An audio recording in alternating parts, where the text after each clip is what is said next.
Max Calandrillo. We're doing the Boxing Debate Grand Prix Season 2, first round, quarterfinals. I'm extremely excited for this. We've got all 8 contenders still in. I'm going to have them all do their quick introductions, and we have 3 very prepared judges to score all of these matches. So, without further ado, I guess we'll go in order from the list that we have up here. Jack Alter, you begin. Tell people a little bit about yourself, your experience competing since you competed last round, and who you are. Hey, how y'all doing? My name is Jack Alter.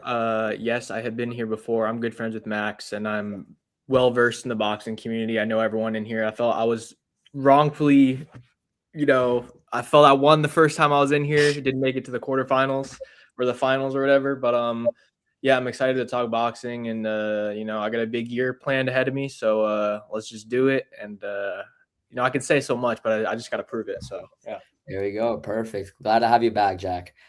Billionaire Boxing TV. This is almost like a real Rocky Balboa type of story this guy had in his last tournament round. He was not expected to defeat Spit Bucket or Jack technically. I mean, I knew this guy had a lot of knowledge, but he wasn't as well known. He was able to overcome both of those matchups and get very close to winning the entire debate as the underdog. Billionaire Boxing TV, tell us a little bit about yourself, your experience competing, etc. Yo, what's good? Can y'all hear me? Yep. Yeah. Yo, man, this is Billionaire Boxing TV from Houston, Texas, bro. I ain't gonna lie, these debates is cool, man. Shout out to the newcomers. Shout out to Howboxingworks, man. We had our dispute in the championship. Hopefully, I can see you again. I don't even care if it's in the championship. It's I inevitable, got to get man. my get back, brother. It's inevitable. But all fun and games, man. I'm just ready to compete, bro. Glad to hear, man. We're glad to have you back, truthfully. Loyd Sports. This is the first time you've competed in one of these. This is only the second time we've done it, but you're competing. You're a newcomer. Very respected. I've definitely known about your page for a bit on X. So tell us a little bit about yourself, who you are, and what they should expect from you. Yes, definitely appreciate it, man. This panel, salute Max. My name's Saint. Loyd Sports, a huge boxing fan. Never competed in one of these, but definitely wanted to get into the debate. I liked how you spreaded it out to the whole community and you opened it up for anybody to join. Here I am. Glad to have you here, man. We're really excited. It's going to be a fun matchup taking on Jack Alter. Yes, Howboxingworks, the former champion, reigning champion, technically. He hasn't lost the belt. Reigning champion, former winner, I should say, from the last tournament. Tell us a little bit about yourself, your time competing. To the people who don't know, let them know. Yeah, man. Nice to meet you guys. My name's Elijah. I'm the owner of Howboxingworks. Basically, I'm a boxing reporter. I go to fights, give coverage, give my opinion. I judge fights. I recently got the opportunity, thanks to Max, to judge my first, to be an unofficial judge for my first card with ProBox TV. So I want to thank you formally for that, Max. I really appreciate it. That was huge for my brand. Recently, the last month or so, I'd say I've taken a little bit of a break from boxing. Just been focusing on my personal life. I'm in my vehicle today. I'm not in my regular studio that I record in, but I do plan on getting a new setup very soon. So hopefully by the next debate, you guys will see me with a nice new background. But yeah, man, I'm the champ and I'm here to collect. I'm trying to two-time. So that's what I'm here to do. Yes, sir. Glad to have you back for sure. We had to have you back. We had to have Billionaire back as well, Jack as well. And actually, we've got another man returning, the dark horse of the tournament, Jay Boogie, Boogie Boxing YouTube. Now, Jay Boogie, just for people who don't know, he took on Jack Alter in the last tournament and lost in a tiebreaker. It was literally a draw, went to an extra round, lost by split decision, was pretty slept on. He helped me out as a judge. He did a great job staying involved with the tournament as well, so I appreciate you. Jay Boogie, this is the only matchup in the entire first round where 2 people from the last tournament are going against each other. But this is a new matchup. You're taking on Billionaire, which I think is a very unique match. One I'm very excited for. Tell us a little bit about yourself and what fans should expect from you and your experience here. Yeah, what's up, everybody? I go by Jay Boogie. I got a YouTube channel. I'm pretty active on X. Y'all might have seen me on there. But competed in the first one against Jack and barely lost, but I'm here to try to make sure Billionaire doesn't make it to the finals this time. But yeah, y'all can follow me at Boogie Boxing YT or Boogie Boxing on YouTube. Glad to have you back, brother. Honestly, it's going to be a fun matchup. Bishop boxing opinion. One of the reasons this debate tournament actually happened, I don't remember exactly to a T, but I believe it was hectic on Twitter. Either you or him suggested a debate tournament, and I saw it through your account, and it made me decide to do it. And you decided that you wanted to be a judge as well because you were partially responsible for me coming up with the idea due to you. And I appreciate you being involved, honestly. Tell everyone a little bit about yourself. You judged last time. You're competing this time. Tell everyone. It was a great experience last time judging because it was like it put me in a hot spot because everybody cool with me, and it's like I want everybody to win. And those guys was coming up with that knowledge. It was kind of hard, but that was like one of the best things I've been a part of as far as boxing on Twitter for sure. I definitely like what you got going on. But me personally, I'm just a boxing fan. I love boxing. That's like between fish tanks and boxing. That's what I really loved on my spare time. So, I've been watching this since I've been a kid. I'm partially a troll. I like to troll people also, but then I like to be serious about boxing at the same time. So it's like a blend. That's BBO for you. Shout out to everybody in there. It's going to be a fun matchup. You're taking on someone who I'm about to bring up in a moment. But before I bring him up, home of boxing, you're taking on, the toughest opponent technically because he won the entire tournament last time in your first round. So you have a lot to prove here. You've got a real chip on your shoulder. If you don't win, it's like Canelo versus Abney Yildirim. If you do win, maybe a good example is like AJ versus Ruiz, maybe. I mean, even that's a bit. So we're glad to have you here, man. Truly respect you being involved, and I'm excited to have you here. Tell everyone a little bit about yourself. Yeah, hello. I'm happy to be here as well. I'm trying to be the Crawford to Canelo in this matchup, and Not today, bud. I'm 20 years old. I've started to really learn about the sport and started paying close attention to boxing in 2019.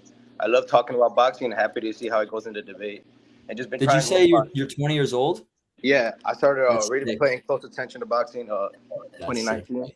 So yeah, I'm really excited to see how this goes, and just been trying to push my platform on X, HOB, Homo Boxing. Been pushing with some of my takes and competitive fights 2026. And I'm glad to go against the champion. I just want to see how it goes, test my knowledge against him, and hopefully I can make it to the next round. Honestly, bro, I'm really glad to have you involved. I'm a young guy as well, and Jack's a young guy as well. But Jay Boogie seems to be relatively young also. I mean, no one here is too old, obviously. But, yeah, we're all young, bro. Hey, don't do that, Max. Don't do that. But I'm talking about young, though. Like, can't even legally drink. Thanks for the opportunity. What I mean?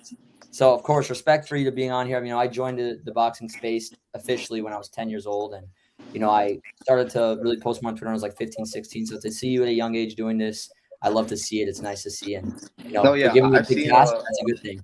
I've seen one of your videos of you when you were younger. That really gave me, inspiration, and yeah, I appreciate you letting me be on here.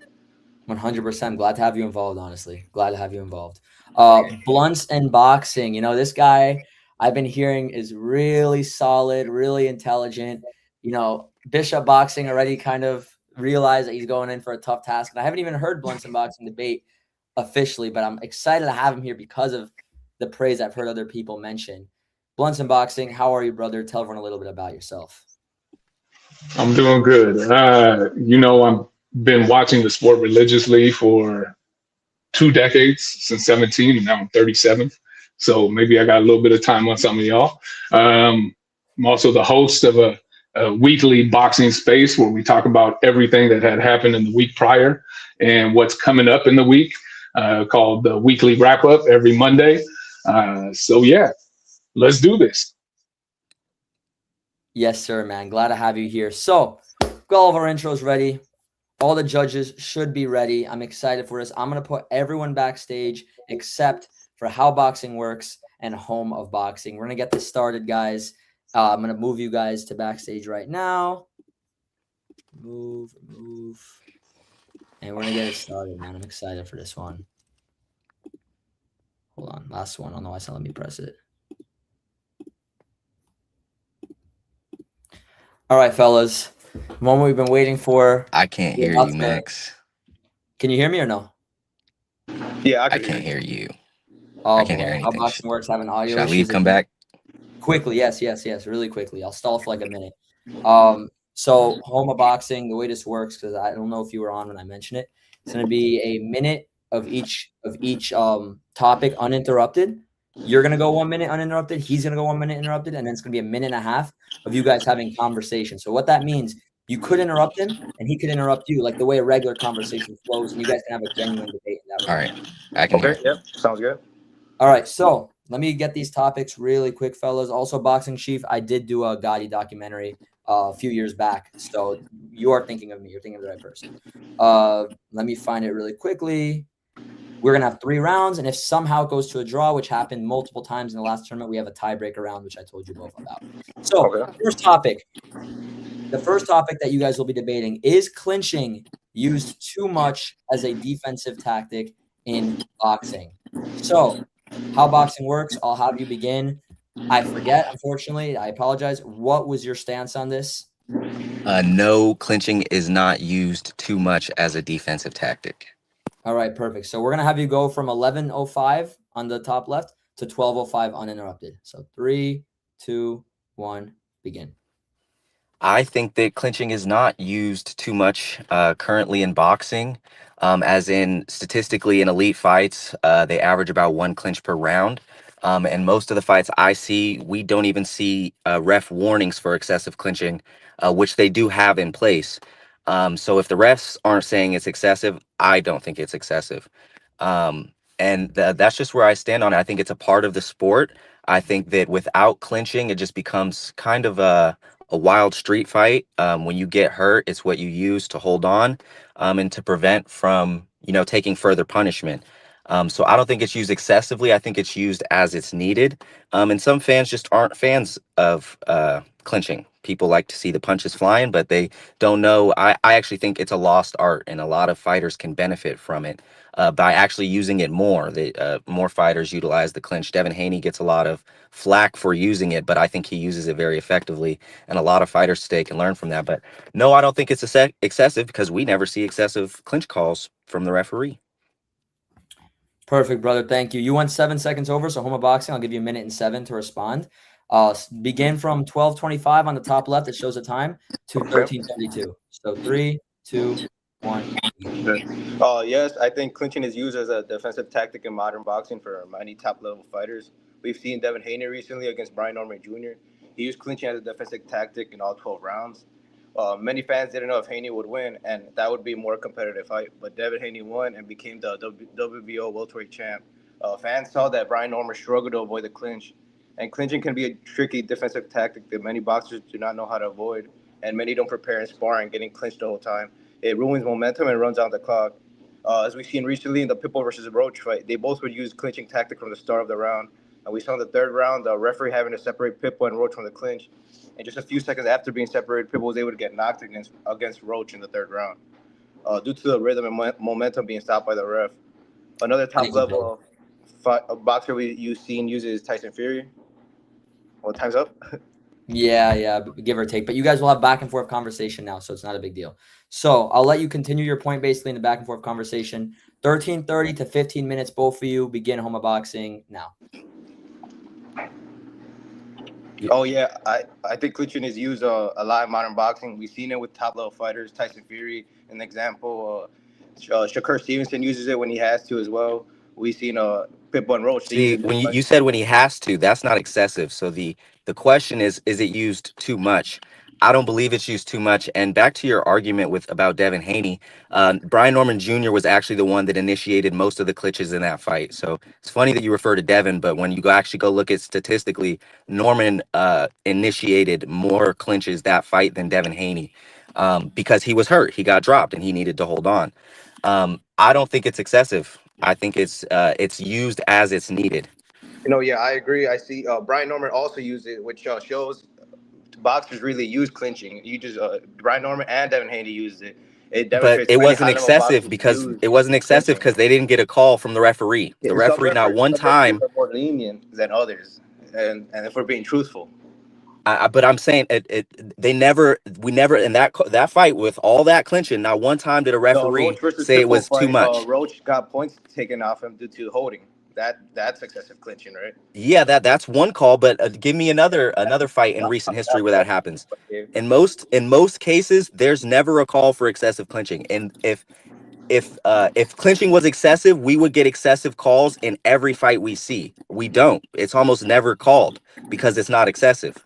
It's not too much, as the It's part question of the states. sport, so I feel like the refs are going to be lenient. It's part of the sport. It's never going to stop It's clinching. always at the Final ref's points, fellas. discretion. Final points. Go ahead. Well, we've seen Mayweather. He's a Hall of Fame fighter. He views clinching so well, and look, he stayed undefeated. Yeah, that's my point. I think it's part. I think that fighters use it as they need to, as a tool, All right, fellas, but we're it's good. not excessive. All three judges, message me through X your scorecard for round number 1, 10-9 for whoever you scored it for. If it was 10-8, 10-8 either. But obviously, don't be too loose with your 10-10 rounds or your 10-8 rounds. Be very strict with them. So send me your scorecards, all three of you, through message. I really appreciate you. Round number 2. The topic is, does hometown advantage still exist or is it overstated? Homa Boxing, I'll have you go first. What's your stance on this issue? I said yes. Hometown advantage still exists. And it's now overstated. Okay, perfect. So you'll go from 16 minutes and 10 seconds to 17 minutes and 10 seconds uninterrupted. Your stance on this. 3, 2, 1, begin. Yes, I still believe that hometown advantage still exists. Recently, the first major boxing card this year, January 3rd in Puerto Rico, promoted by Most Valuable Promotion. Amanda Serrano versus Reina Teles. Many fans thought some rounds were closer than the judges were scoring, and many fans thought Teles might have made it a closer fight than how the judges saw it. But the judges clearly gave Amanda Serrano the round, and Serrano won unanimously against Teles in Amanda Serrano hometown Puerto Rico, which showed hometown advantage and it still exists. And studies have suggested that the noise and pressure from the home crowd can subconsciously influence officials to favor the hometown fighter on close calls.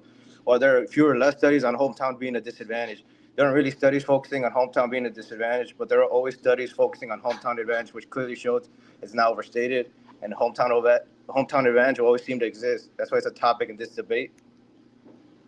And hometown advantage means a competitive edge a team or individual gains by competing in a familiar environment or surrounding. And we've seen that in the Amanda Serrano versus Tejas fight. Okay, perfect, brother. Thank you. Howboxingworks, go from 17:20 to 18:22 because you went 2 seconds over. 3, 2, 1, begin. I believe that hometown advantage has never existed in boxing because judges are sourced from all over the world. They aren't from that hometown. They come from different countries. So the judges are never from the hometown that the fight takes place. So the hometown advantage doesn't exist. They aren't from that town. Judges are trained to be neutral. They are trained not to listen to the crowd. A crowd is always going to cheer or boo no matter the venue. And the judge is trained to not be persuaded by any of that. But hometown advantage has never existed in boxing because the judges aren't from their hometown. The people that decide the fight are chosen from randomly from all over the country. So that's my stance. Perfect. Thank you for that. We will have a back and forth conversation now. 1810 to 1940. Begin Homa Boxing. Yeah, I just there's no way to argue that point if none of the people deciding the winner are from that town. There's no hometown advantage there because the people that decide the fight that's not their hometown as well. They don't have That's a why bias. there's a question on this. That's why it's a topic on this debate because it always will exist. It's not. If it didn't exist, it wouldn't be a topic. We've seen Hamza Shiraz versus That's Carlos just from Adames. unknowing boxing fans. It had the backing of Turkey, so also the So backing of the promoter helps. So and what happened when Usyk beat Tyson Fury in his hometown? What happened when Devin Haney beat Kambosos in his hometown? Yeah, that was different. They won unanimously, but I'm talking about like that's the judges. You're in their hometown. Those judges are supposed to be for Kambosos, right? How did he win that decision? Carlos Adames versus Hamza Shiraz. We clearly saw. You think Hamza won? No, those judges were sourced. Pull up the judges from those fights. So none of them are from the same country as Hamza Shiraz. The home cooking advantage could be stated for a promoter, but not for a town. We're talking about your home city. If that influences the outcome of the fight, I don't think so because the judges aren't from your home city and they have no bias. Yeah, but the judges are getting picked by the promoter or the no. Judges are chosen at random. Judges are chosen at random. They have to be approved by the promoter, but the judges are selected at random. Exactly, and we clearly saw Turkey got up during the fight with Adames, and that was clearly something going on there. That's hometown advantage. That has nothing to do with the judges or the outcome of the We've seen with fight. Amanda Serrano recently that many thought that was a closer fight than how the judges had it. But the judges clearly going to give it to her. MVP probably, chose the judges. They aren't. The judges are nowhere from where Amanda Serrano's from. They're outsourced from all over the country Yeah, to I random understand places. that. So how would they have an advantage with the judging? They're How would they getting be paid by biased in any way towards their hometown? That's just where I'm at. But that's all I got to say. Bro, Final we've seen in points, the guys. sport. I'm good. You're done homo boxing? Okay. Yeah, we're good. All right, all three judges. I got all of your scorecard for round one. Please send round two as well. Much appreciated, guys. We've got one final topic. It is going to be: are fans more interested in competitiveness or dominance in fights? So, Homo Boxing, we'll have you go first on this issue. Actually, we'll have Howboxingworks go first on this one. We had Homo Boxing go first last time. What's your stance? And what's your stance for anything?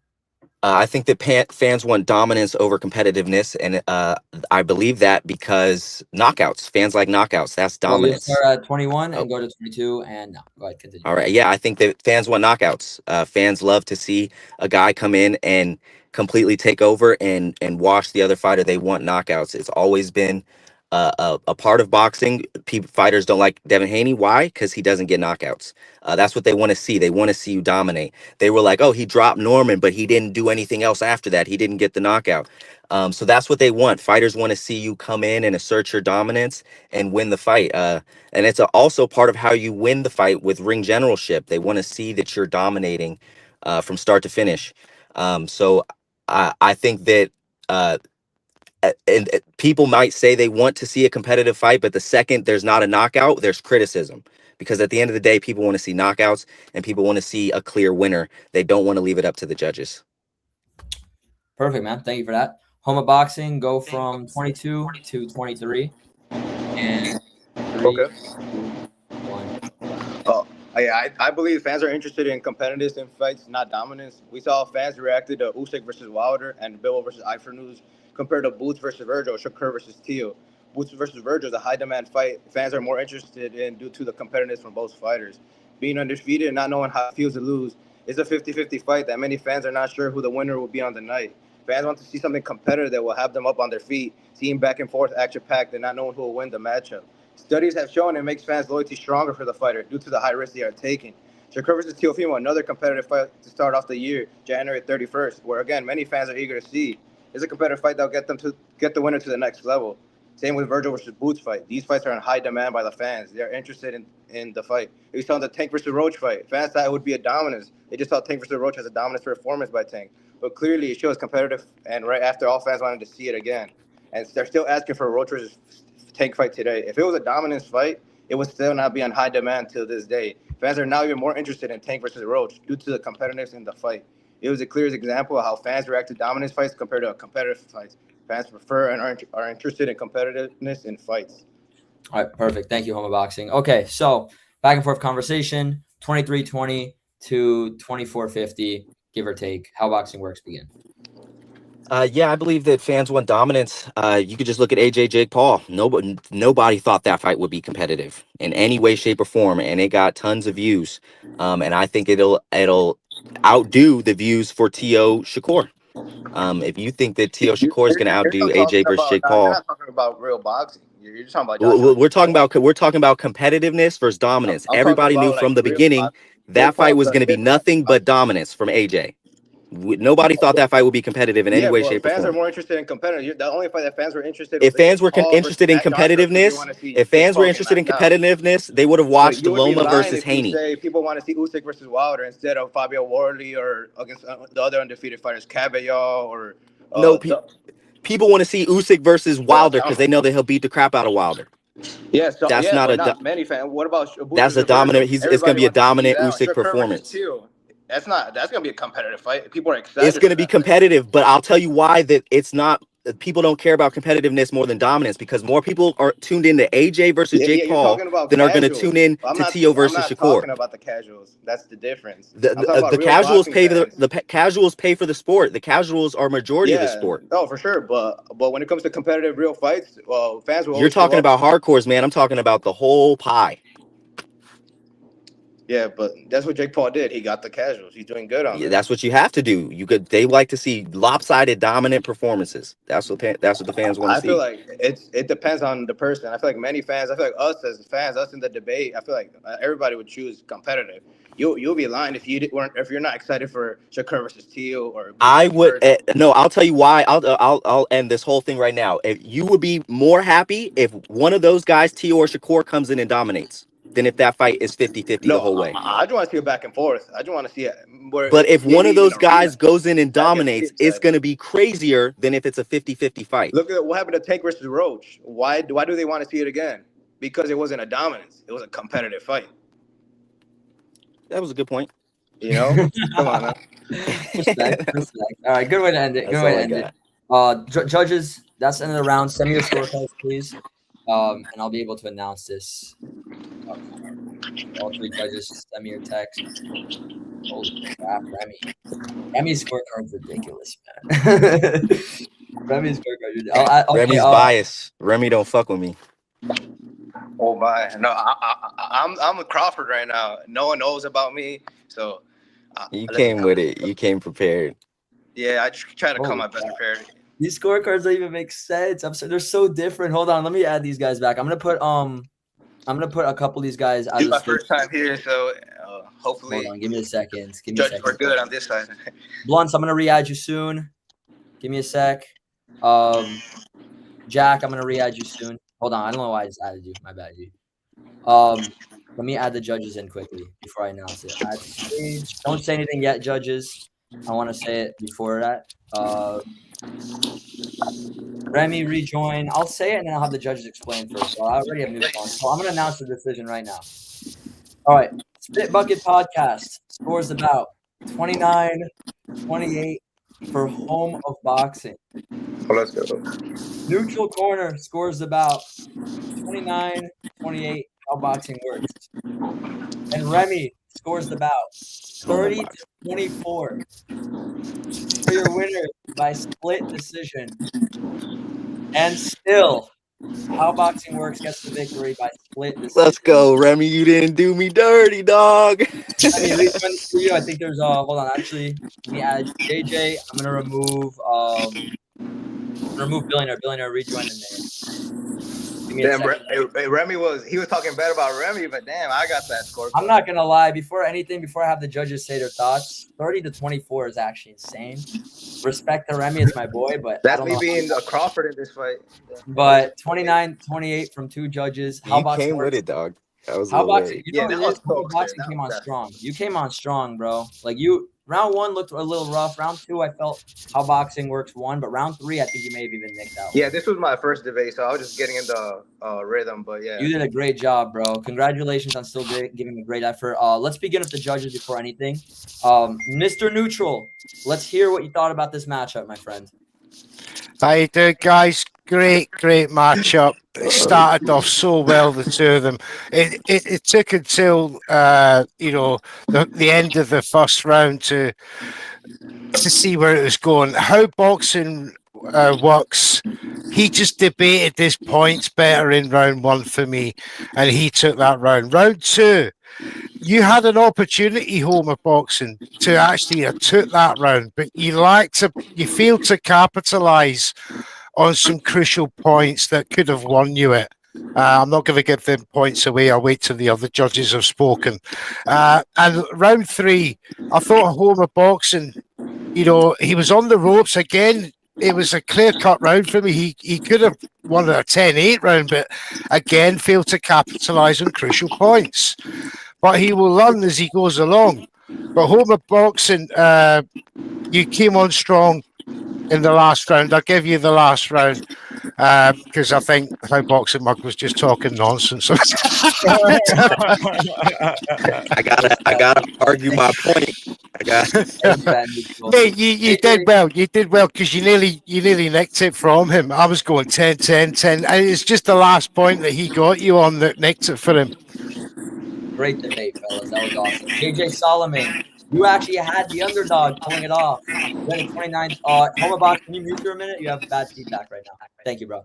You had it 29-28 for Home of Boxing. Tell us a little bit about what you thought about this matchup and your scorecard. Yeah, first of all, like, you know, like I came in with this thing as unbiased as possible, right? But you still can't help because, you know I'm going to see how boxing works. I know I'm going to see Elijah. So I was shocked. Like that last round. Okay, so all right, I'm going to do the round by round breakdown, but I had it 1-1 going into round 3, and I was thinking in my head, like, how boxing works, like he's going to bounce back. And then I was like, oh my goodness, I got to score this for Home of Boxing. So I was really not saying anything. Like you said, Home of Boxing, you're new to the game. So I didn't want to have, I was just shocked at my score. So salute to both gentlemen. But my notes, man. Oh, you cut off at the end. You still there, JJ? You said my notes and then it cut off. All right, we'll get back to you. Can you hear me? Yeah. Just your final point, you said your notes and something. All right, cool. My notes had okay, so round 1 I gave to Howboxingworks. Real numbers. You use different perspectives to support your point. And then when you said if the refs aren't calling it too often, then it's not a problem. I just couldn't that was, to me, that was the winning blow.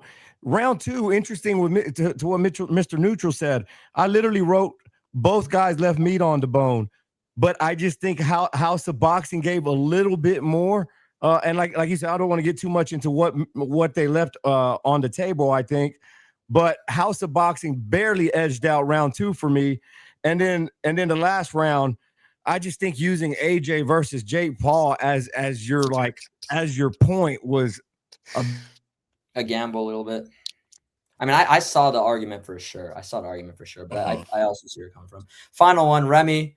Fall love, bro. 30-24. Could you explain that? Because that caught me heavy. I saw after each round, but like the fact that it happened is so different because the other judges had 29-28 each way.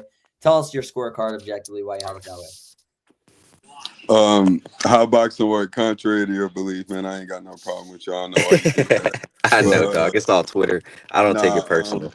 Yeah, it's just like disagreeing with certain stuff. But the way I judge debates, bro, and I feel like I need to preface it with why I was so decisive in my scorecard. I felt like How Boxing Worked clearly was more in control of the conversation in every round where they had the back and forth. That was really emphatic for me to drive home each point that they both were trying to make with them going back and forth. So I felt like in the first round with the clinching, that was like a clear round for How Boxing Works. I feel like even to a degree that Home of Boxing couldn't really get his point across because what Elijah was saying just made so much more sense. Because he basically pointed out, bro, it's not enough of that it's not an epidemic in boxing, bro. It's a few guys that people were talking about when they bring that up, period. So that's me just using the context of what I see in boxing too. So that's why I gave him that round 10-8. I feel like Home of Boxing couldn't really find his footing on his point in that round. In the second round, I felt like it kind of showed how Elijah's getting experienced in this because he's able to get his point across a lot better. And then in the third round, I felt like he had a bad point. No, it was the second round, actually, to stay on the second round. I felt like Elijah had a bad point. I would have agreed with Home of Boxing otherwise, but the reason I didn't was because I felt like Elijah still got his point across better. But then in the third round, I felt like it just made more sense. I believe that about fans as well. I agree with that point, and I felt like he made the necessary points to get it across. Home of Boxing, you did great though, bro. Great job. I was worried, especially in the last round. All right, guys. So we're a little bit long into the stream, so I'll just have you guys both do your post-match thoughts. I'm gonna put the judges back in backstage. Thank you, 3 judges. I'm gonna have you guys prepare for the next one, and I appreciate you guys. I'll make it short and sweet. I actually got to get out of here, but I'm ready for round 2. Next time, I'm gonna be prepared. Should be in the studio, and I'm coming next time, and I'm gonna be a lot more prepared. But I see my competition, and I think I got this pretty easy. Thank you, Home of Boxing, for competing against me, man. You did a fantastic job, and I hope to see you in the next one. Thanks for coming on. We'll talk to you soon. See you guys. Home of Boxing, the young guy. You're actually my age, which is crazy. Young guy, respect, man. Tell us a little bit about your thoughts, quick post-match recap, and Oh yeah, I thought I was going against second place winner, but then once I realized it was a champion, I got a bit worried. But I just kind of thought I would do maybe a bit better, would be a bit closer than what the last judge had it. But overall, I was excited how it went, and I would be happy to be a part of it next time again, and maybe against this time, maybe the loser from the next bracket. That way, it's a bit closer, and maybe actually make it the next round. Respect. Yeah, man. Thank you so much for coming on. You definitely, if you're down to be involved in either competing, judging, whatnot, we'd love to have you involved again. So we'll talk more about it soon. Thank you so much for coming on. Yeah, appreciate you guys. I'll see you guys next time. Of course, man. Stay safe, bro. Yep, you as well. So our first matchup has come to a close. Howboxingworks advances to the second round. We're gonna move right along. Blunts and Boxing, rejoin the studio if you're watching. Let me send him a quick message because we're gonna be doing Blunts and Boxing versus Bishop. Just give me 1 second, guys. But that was a pretty good matchup. I'm glad both guys are there. Rejoin. Bishop, I'm at you right now. Bishop, how are you, brother? Thank you so much for coming on, man. I can't hear you, Max. You can't hear me again? Blunts, can you hear me, bro? Yeah, I can hear you. All right. Rejoin. Hold on. Let me tell him to rejoin over message. Leave and rejoin. I can't hear nothing, Max. Hold on. Now rejoin now. Let's see. Let's get Bishop back in here. Still can't hear anything, Bishop? Still can't. I gotta leave out and come back in. All right, he's gonna leave and re-come back. Blunts, did you see that? Did you see that debate? Or I'm sorry, this guy in the chat's making me laugh. Yeah, no, you're good. I watched it. Solid, man. That was a good matchup. You know, if you win this match, you take on Howboxingworks. That's the way the bracket's set up. So, bro, what is this wrong with this guy in the chat? I don't know who this guy is, NetSav9, but let's see if Bishop can rejoin now. Bishop, you there? Oh, he joined from another account. Yeah, Bishop, I can hear you. I can hear you now. Okay, give me 1 second. I'm going to kick your other account that was in. Okay, fellas, you guys saw the last debate. You guys know how the format works. 3 topics, etc. We are going to begin with the first topic. Blunts, you will start. The topic is Nega Inoue already an all-time great, or does he still need more signature wins? So, Blunts, tell everyone your position. You'll go from 37-30 to 38-30. You'll be starting in 5, 4, 3, 2, 1, go. All right. In my opinion, and I think it's like it's really inarguable. So I apologize, Bishop. Inoue is already an all-time great, man. 4-division champion, 2-division undisputed, 2-division lineal champion. He has defeated 7 champions for their titles and has defeated 15 world champions altogether. I mean, how can we argue against that? What he's currently doing is legitimately historical work. He's doing things that we have yet to see outside of recency. So a little bit of recency bias kind of changes our mind because we see Crawford and Usyk as 2-time undisputed champions, but in reality, it hasn't been done that often since the 4-belt era. So what we're seeing with Inoue, who's just completely outclassing this every bit of competition that he has in front of him, I think he is showing us he is an all-time great who is currently 32 years old and has more in his future. And will he break more records?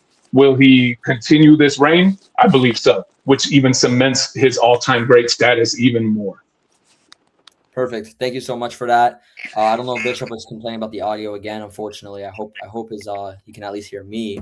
Yeah, I can hear you. I ain't hear nothing Blunt said. It's cool though.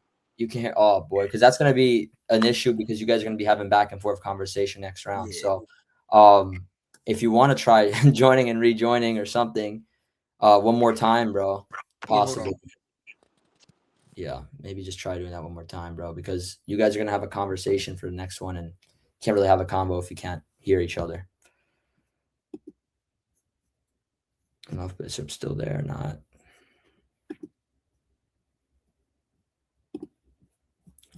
Sorry about this technical difficulties, guys. This is just how it is sometimes. Maybe it's when you're in the car because I remember Howboxingworks was also having issues initially. Bishop, can you hear me? Yeah. Blunts, can you say something quickly for me? Bishop, can you hear me? Yeah, I can hear you. All right, perfect. Let's go. Here we go, Bishop. You don't even need to know what BIunts necessarily said for that part because you guys aren't really addressing each other yet. So you have 1 minute. Is Nalia Inui already an all-time great? Is the prompt. You have from 40 minutes to 41 minutes on the top left, uninterrupted.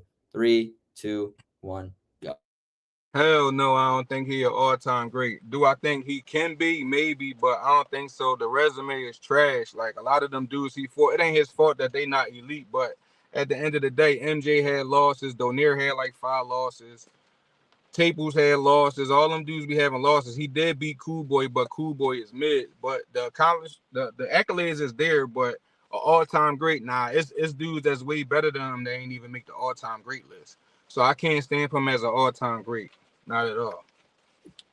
Short and sweet, Bishop. Short and sweet. All right. So we're going to have a minute and a half conversation back and forth with both of you guys continuing your stances. BIunts, you'll start. Both of you, go from 40-50 to 42-20, give or take. 3, 2, 1. Begin, BIunts. All right. So it's kind of, I think the only argument to push Inoue's all-time great status is resume. But in all reality, when you really look in the depths of things, he does have a very good, respectable resume. And we've seen some other guys who are all-time greats get in with lesser resumes in boxing. And the thing is with Inoue, it's just if you look at it, what we're seeing from the dude who's 32 years old, he continues to show that he can go further and further. Who's to say we don't see him unify at 126? And not even maybe unified. What if we see this man go undisputed in his 3rd weight class?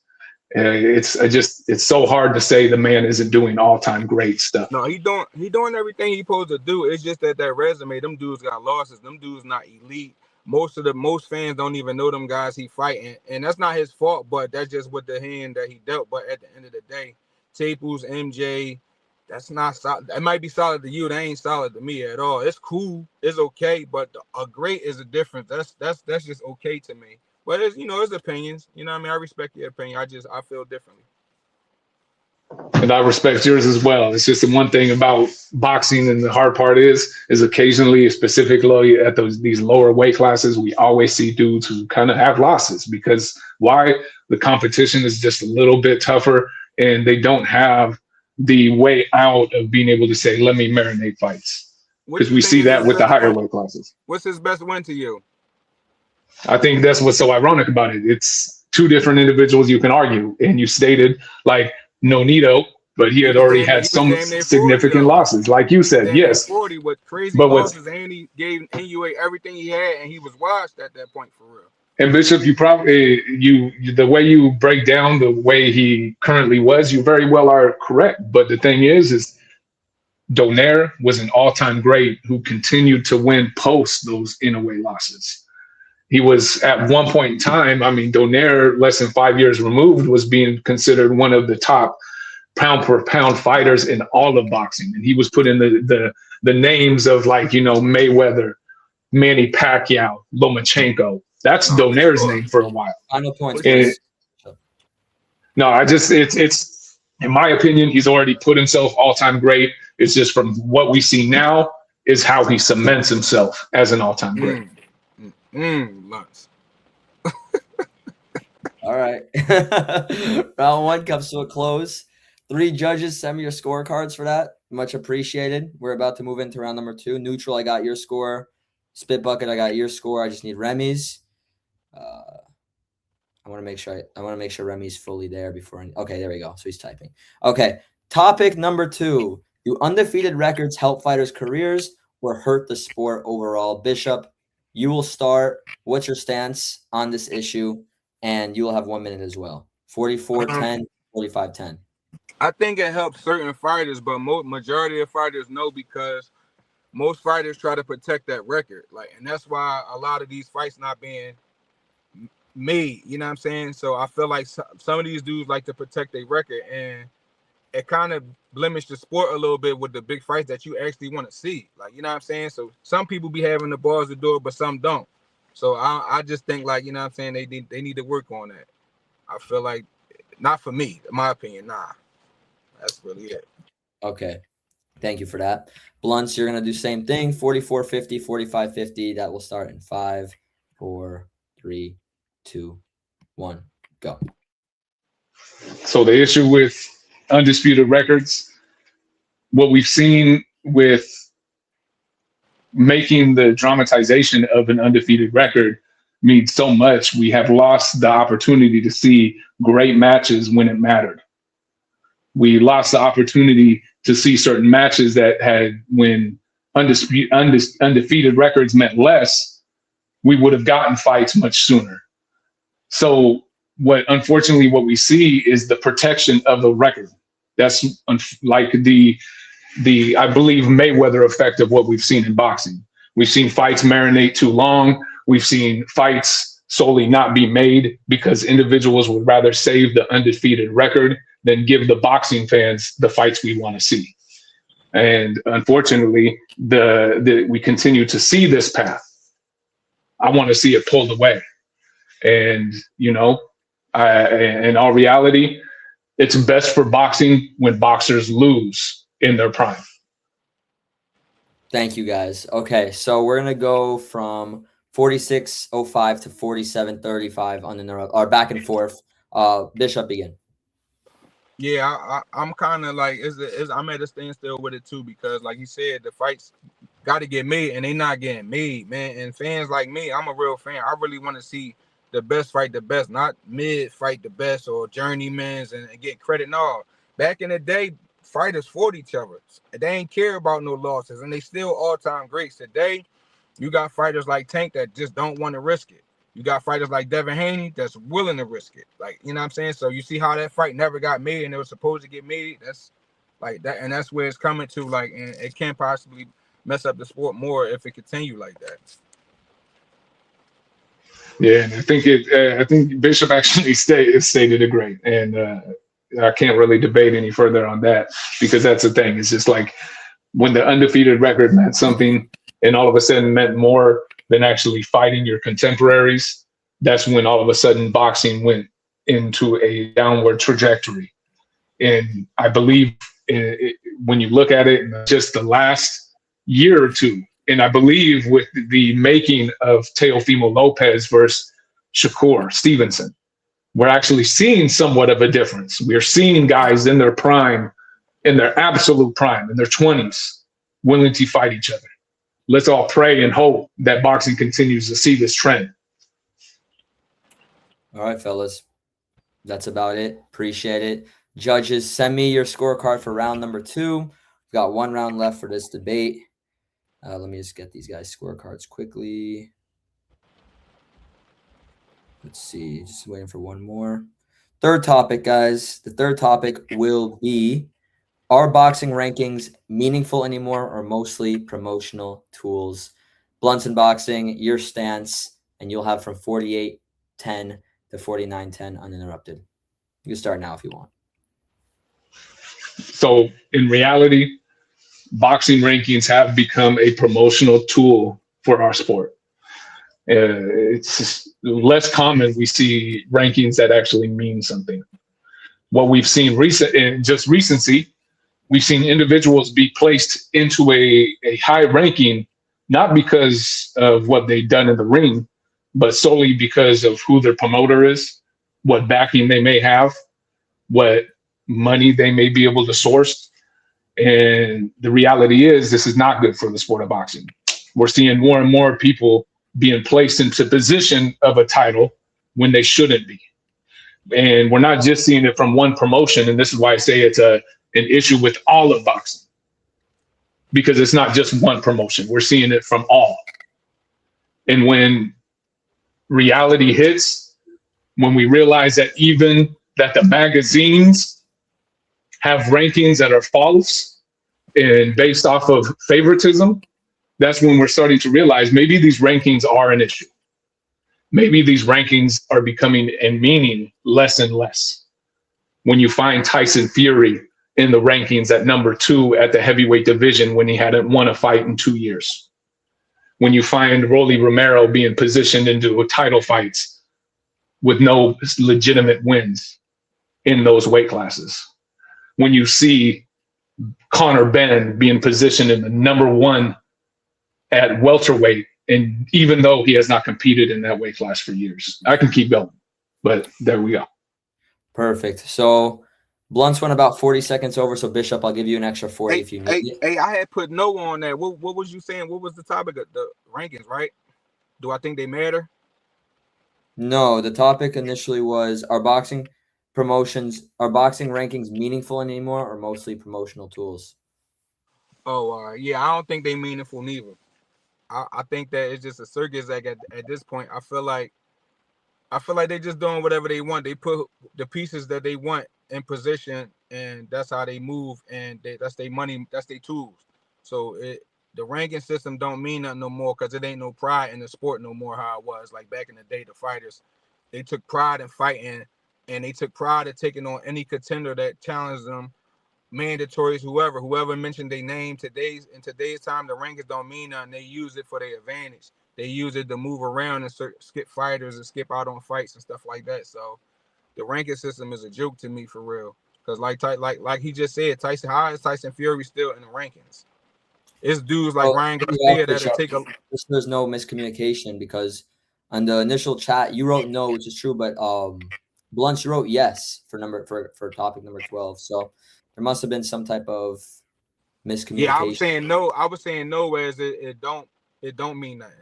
Yeah, and Blunt says yes on prompt number 12, but it seems like you were both. Okay, hey, we'll move on to where him and I can debate it, and I'll switch my debate real quick. That's what makes a great debater. I don't mean to make a joke out of that. We had the tiebreaker. We could just use that one if anything. You know what I mean? And what was that? Yeah, whichever. Yeah, so the tiebreaker topic. So judges scrap everything. That counted against Blunt though, because he messed up, not me. Yeah, no, that's true. That's true. It was an accident though. It was, when I send so many things at once, you can misread one or you can get the numbers confused. So it's completely fine. That's why having a tiebreaker is actually a good thing. So we'll just put in that one instead. The tiebreaker was topic number 5, and that was, are rematch clauses helping or hurting boxing? Now let me get both of your stances before we begin. Bishop, rematch clauses hurting or helping boxing? And we'll make this quick. We'll just have you guys debate it against each other, 1.5 minute. I'm 70% hurting and 30% not. And Blunts, what'd you say for that? Yeah, I'll go with that. They're good for the sport. Okay, so 52-30 to 54, give or take. Both of you at the same time. Regular debate. Final round. All right, so I'm just gonna say one thing: Tank versus Roach. If a mandatory rematch was in place, we would have actually had a winner that we could say undoubtedly won, instead of somebody else moving along to an exhibition fight versus Jake Paul. We would have actually gotten either Tank give up your belt or do an immediate rematch. That's where immediate rematches are needed in our sport for situations like that. Because unfortunately, us as fans, we can be taken advantage of, and other fighters like Lamont Roach was taken advantage of having a solid and legitimate win. I agree, but for the most part, that's just one fight. It's been a lot of fights where it's like we got Canelo versus Triple G 3 times when Boo Boo and Charlo and them was in the division, and they could have got an opportunity. I feel like sometimes it messes up for the next man that worked hard to step up. That's just as a good fighter that everybody like, that will want to see him get an opportunity, and he just ain't breaking through because it's constantly rematches. And then most of the time, 9 times out of 10, we know who's going to beat the rematch. This is like if Canelo fight Bud again, we know Bud going to win. It's going to be a waste of time. Who else was just like if Wilder fights Fury again, it's gonna be a waste of time. We know who's gonna win. Like, you know what I'm saying? So I feel like sometimes that do get in the way of things of great boxing, other matches that could be made instead of being shelved. It's a bit of a catch. It's a bit of a catch-22, Bishop. Where yes, in reality, sometimes an immediate rematch may not be needed, but in sometimes, much like Deontay Wilder versus Tyson Fury, we wanted that immediate. For sure. And again, I mean, there's those cases where it's just we as fans need an answer. We True, need but that answer. And unfortunately, it's just, to me, I would much rather have an answer for Tank versus Roach. I would Final much yeah, for rather sure. have an That's answer that's for one those fight that I would situations. like to see. But like I said, I feel like sometimes they get in the way. Like I don't want to see Bud and Canelo no more because I know I don't want to see Spence and Bud no more. I know who's gonna win. And there's other people, other names that can get the shot that could possibly pull something off and make an upset and change the narrative of how the sport going forward. So, you know what I mean? It's up in the air. Like I said, I respect your opinion. I learned from you. So, you my man. Respect, You guys. too, my brother. Yeah, for sure. Great debate. That's That all I was got to great say. debate. Thank you guys for that. Round 3. This was the official round 3.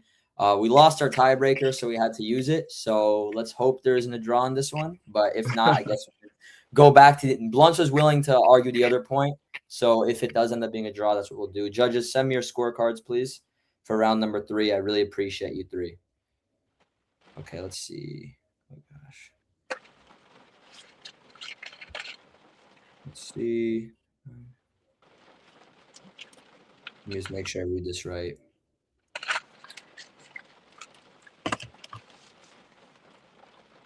Yeah, let me just make sure. Give me like 10 seconds because they had to like change the rounds.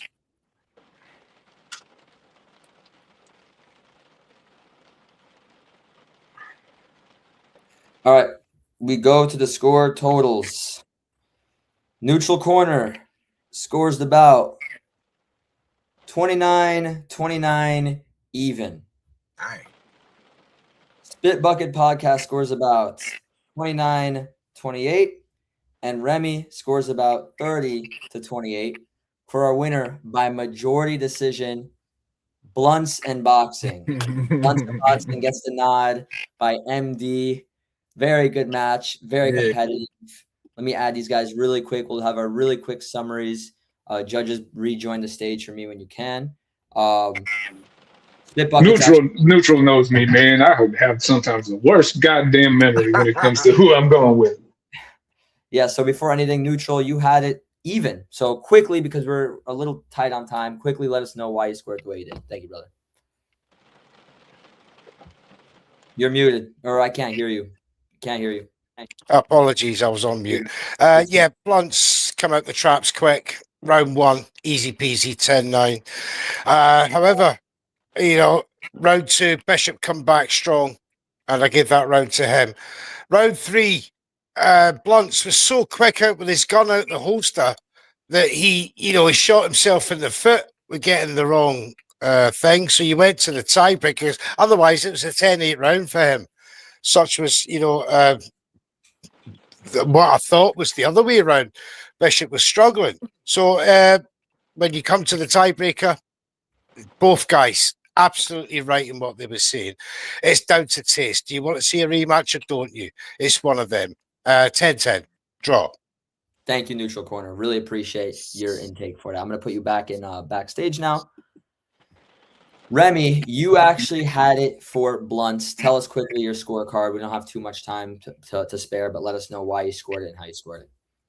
I felt like Blunts just added a little more depth to his points. I thought they both they were in agreement in the second round, so I felt like I couldn't give that round to anybody. And I like to be decisive about how I feel about the things that I heard. And I felt like rematches are a taboo thing. So with the tiebreaker round, the last round, that was going to be the one to pick the winner for me or make it a draw.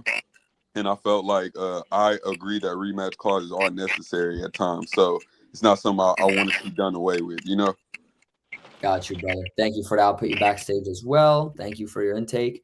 What's it called? Spitbuck had a 29-28 for Blunts, but he has technical issues. So, Bishop Boxing opinion, you gave a great effort. You were close to pulling this one off. A very good debater. Give us your thoughts, your post-fight, post-match. I think it could have went either way. I ain't mad at the decision because Blunt's a legend, and Blunt really got that knowledge. Like I say, I'll be learning from Blunts and Matt.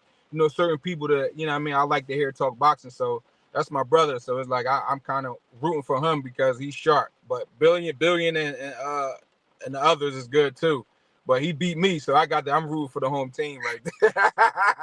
And shout out to Blunts, man. Good debate, man. And it's always a pleasure. And shout out to you, Max, too, and everybody else moving forward. Thank you, Bishop. We loved having you on, and we'll talk to you soon. Thank you, my All right, friend. no doubt. All right. See you soon, man. BIunts and boxing, you advanced the semifinals, a competitive victory for you, majority decision. You're taking on Howboxingworks. Just give us your post-match thoughts overall. All I'm going to say is I couldn't have beat a more genuine fucking person in Bishop. Everybody follow Bishop. In How Boxing Works, I'm very excited to do this next little round. It'll be very great, and I will be even more prepared. Yes, sir. Thank you so much for coming on, brother. We'll see you in the semifinals. I'll send all the information to you very soon. Thank you, my friend. Thank you, Max. Of course, brother. See you soon. All righty. We're moving on to the next round. Jack Alter versus Loyd Sports. We're getting closer to the end of this first round. We're more than halfway through. Excited to have this debate. This will be a lot of fun. Thank you so much, by the way, for the comment. It means a lot to me, truly. Thank you so much, my friend. Looking forward to this one, guys. Let me get the topics for you, and we'll get it moving. What did you guys think of those first two debates? Those are great. Salute to those guys, man. I enjoyed it. I enjoyed watching, for sure. Sure, Yeah, sir. I like the dude. I was surprised when How Boxing Works and Remy. I thought they had beef, and then it was 30-24, and it was the other way. I was like, oh, that's crazy. Oh, yeah, that completely caught me off guard, completely. Okay, so we changed our topics a few times. Not really due to Loyd, more due to Jack, but I'm saying that out of love because you're my boy. So we've got a few controversial topics because they're bold, but they're good, and I like it. I'm glad we're doing it. So we've got 3 topics. I want to start off with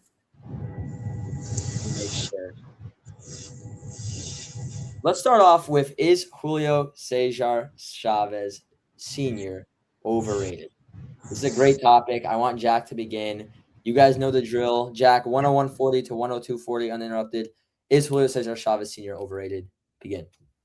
Okay, so I did not know that. I thought this was like a backup topic. I'm going into the Lion's Den with this one because I do believe he's overrated. With there's lots of Mexican pride with Julio Cesar Chavez. He's considered one of the best fighters of all time, but his resume is just not there. Resume is so important. I know JJ's probably watching, like, he already gave the round to the other guy, but Julio Cesar Chavez, dude, when you look at the guys he's fought, I mean, sure, he beat like guys like Edwin Rosario, but one thing that he did was him going 87-0, right? And there's a big thing that Mexican fighters do when they come up in Mexico, like Jaime Munguia did it, Canelo Alvarez did it.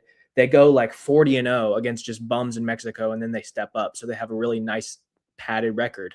Julio Cesar Chavez did that better than anybody. He did it to the point where he was like, I want to say he probably did it for like 60 fights before he really stepped up. I mean, don't quote me on that.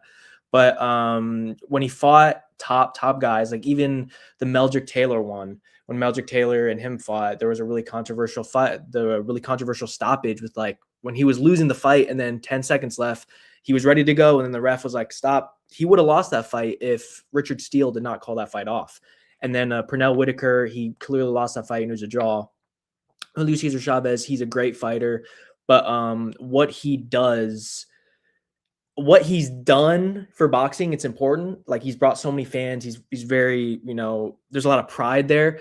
But his skill as a fighter, he could never beat the top level guys. And I know he fought for a very long time. So when he fought like De La Hoya, he was a bit old when he fought De La Hoya. Yeah. But still, he was still young and in his prime when he fought guys like Whitaker, and he lost that fight. And everyone knows, yes, it was a draw. Everyone knows he lost the fight to Whitaker. And the Meldrick Taylor fight, you can say what you want, but he should have lost that one too. And then the padded record, I'm not going to say padded, but that's what guys in Mexico do. They have a nice little come up with no names to make a nice little record, and then they fight the top guys. So, yeah. Thank you, Jack. You went a bit over, so Loyd, I'll give you some leeway with time as well. Your stance, Julio Cesar Chavez Sr. being overrated or not. 103.50, begin. Well, definitely disagree with Jack there. And he definitely gave some points where he's leaning towards him not knowing if he's going with the idea of being overrated or not. We're talking about a guy who was 89-0. I think he said 86. It was 89-0 before he got beat. World titles in 3 different weight classes. No long layoffs, no cherry picking. You mentioned some guys he beat. You left off, he beat Roger Mayweather, a great talent in the sport. And people talk about the Meldrick Taylor fight. He still got the W, which what matters when you're facing another great. He beat Hector Camacho, somebody you left off. a great fighter like that is not overrated, in my opinion. You talked about his style, a style that he mastered in, a pressure fighter, incredible work rate, and durability, definitely. So I just don't agree that he was an overrated fighter. A lot of fighters look up to him, and he dominated his era. Thank you for that, Loyd. Much appreciated. So back and forth, start from 105, aim for 106.30. Go ahead, Jack. You started. Okay, so yes, I believe Chavez is special. Like you were saying, the way he fights, the come forward, you know, the slip and throw the body shots. He had great body shots, great pressure fighter. He's an amazing pressure fighter. He really made that style, like popularized it, being a pressure like boxer. But like you were saying, Hector Camacho, Edwin Rosario, where is like the best win? Like Chavez, he's an amazing fighter. He's one of the all-time best, but he's not he's not at the top 10 of all time because he couldn't do that to the top guys. Like you're saying, let me ask you something. Is Pernell Whitaker better than Camacho? I would like to ask, when people mention Mexican fighters and who's the greats, who do they compare Canelo to? Who is he chasing, or who's 1-2 or 1B? It's usually Julio Cesar Chavez. So how can he not be great in that sense and calling him overrated? That makes no sense. You would then be having to call Canelo overrated if they compare him so much to being a great Mexican fighter. So, and again, back to the style that he used, not only is it a physical thing, it's a mental thing that's exhaustion as well when you're going against it as a fighter. He takes it out of you with his pressure. And I believe he's one of the best all-time pressure fighters, if you're asking me. No, yeah. I said I agree with that. But you said like people will compare Canelo to Chavez. See, that's people overrating Chavez. Like Chavez, I mean, look, like I said, he's great, but he's not the top guy. He never beat an elite guy in their prime. And that it was, by the way, you said it was 87. He went 87-0, but he went 89. I think 89 was his first draw. Yes. When he fought Whitaker. So 89. Right. 89-0 with the draw. Yes. Yeah, but that's padded. If you look at his first like 50 fights, like I said, like guys like Canelo, Munguia, like upcoming Mexicans in Mexico, they have a long streak of fighting no-name guys to build up their record. So that's why he went on, like everyone's like, oh my gosh, no one's on. Can't say no name if we have 4 or 5 great fighters on his resume. Medrick Taylor, Hector Camacho, you named Edwin Rosario. I gave you Roger Mayweather. These are not just bums. No, not at all. Not bums, but why didn't he beat guys like Pernell Whitaker? Why didn't he beat Pernell Whitaker? He's a little too. We're talking about Pernell Whitaker, a young stud talent Olympian. That's the case. Exactly. He couldn't beat. That's one loss that you mentioned. I gave you 4 or 5 guys. Yeah, but he couldn't beat guys. Elite guys, not just guys. I apologize. Roger Mayweather definitely was not a regular guy. Edwin Rosario, in that matter, elite guys. They're not elite. They're not like Whitaker. They're not guys like Whitaker. He couldn't beat those guys. So that's my point. All right, fellas. I guess that comes to close to round number 1. All 3 judges, please send me your scorecards for how you scored it, the very first round. I really appreciate it. So the next topic that we will be doing, let me make sure of it, because I know we kind of switched it up a few times. Good round, fellas. Really enjoyed it. We're going to do, is Terrence Crawford already a top 10 boxer of all time? I remember seeing you guys have a disagreement on that stance. So, Saints, we'll have you go first. Is Terrence Crawford already a top 10 boxer of all time? Go from 108.35 to 109.40. Begin. Is Terrence Crawford an top 10 all-time great? I believe I was on the side of he's not yet. Correct. Yes. If we're talking about, I came to realization, understanding that there's eras in this sport of boxing that we love. 10 guys, there's a plethora of guys that we fail to acknowledge that paved the way for a lot of our favorites today. We got guys like Jack Dempsey, who never gets mentioned, John L. Sullivan, Jack Johnson, we got Willie Pep, That's already like 5 or 6 guys in an era that we weren't even here to live to see it. But if you know boxing, you must acknowledge the ones who came before you. And that's just history alone. Not because of his talent. I didn't say Terrence Crawford was not an all-time great. But again, the realization, if you understand the sport, there's a lot of plethora of talent, a lot of greats that came before the ones we love today, Terrence Crawford included. And so that's kind of how I pictured it. And that was just a couple of guys. There's a plethora of guys that we all know together that we mention more often. And I just wanted to mention the guys that we failed to keep off the list. And there's a couple more that was not mentioned as well. Ezra Charles. We got, greats like, Roberto Duran. We can go there. We can go to the 80s. Tommy Hearns, Sugar Ray Leonard, Marvin Hagler. That's way over 10 guys. So to put him in 10, it's just tough to me. That's all. Thank you, my friend. Jack Alter, your turn, man. Let's hear your stance on this. Go from 110.40 to 111.40, give or take. And 3, 2, 1, begin. Okay, so I did not do like my top 10 all-time boxers, so I can't say where I would put Crawford, but I would put him maybe not even the top 10, like maybe like 11 or 12 all-time. There's guys like Duran, Ali, Robinson, guys that guys that are better than him. But a lot of guys love to talk about the old guys. Like, Loyd was just talking about just now. We got to give props to the old guys. You want to do that so much that you don't give credit to the new guys. What Terrence Crawford has done, he is the only, you can say Clarissa Shields, he is the only 3-time undisputed champion, 3-weight undisputed champion in this new era as a man. I mean, okay, let's exclude Clarissa Shields for now. What he did against Canelo, and by the way, we're just talking about now because I don't think Crawford is retired. I think he'll come back, and I think he could become like a 4-weight champion at 160, but let's talk about now.